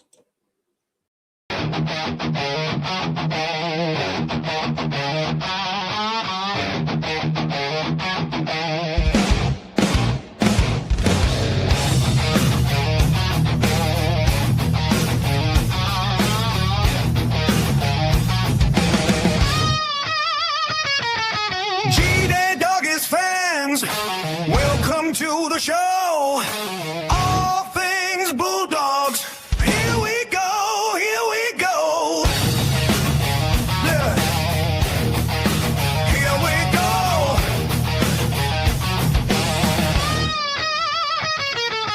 Blue and white pride. Bulldogs for life. Dogfather here. Gas by my side. Talking dogs tonight. Dogfather and Gas. Blue and white pride. All things Bulldogs. Footy talk and more. Dogfather and Gas.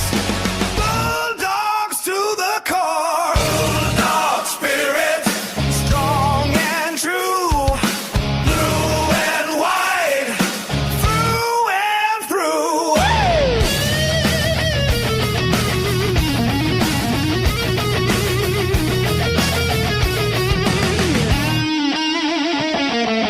G-Day Doggies fans, welcome to the show. All things Bulldogs. Here we go, here we go. Hey. Here we go. Hey.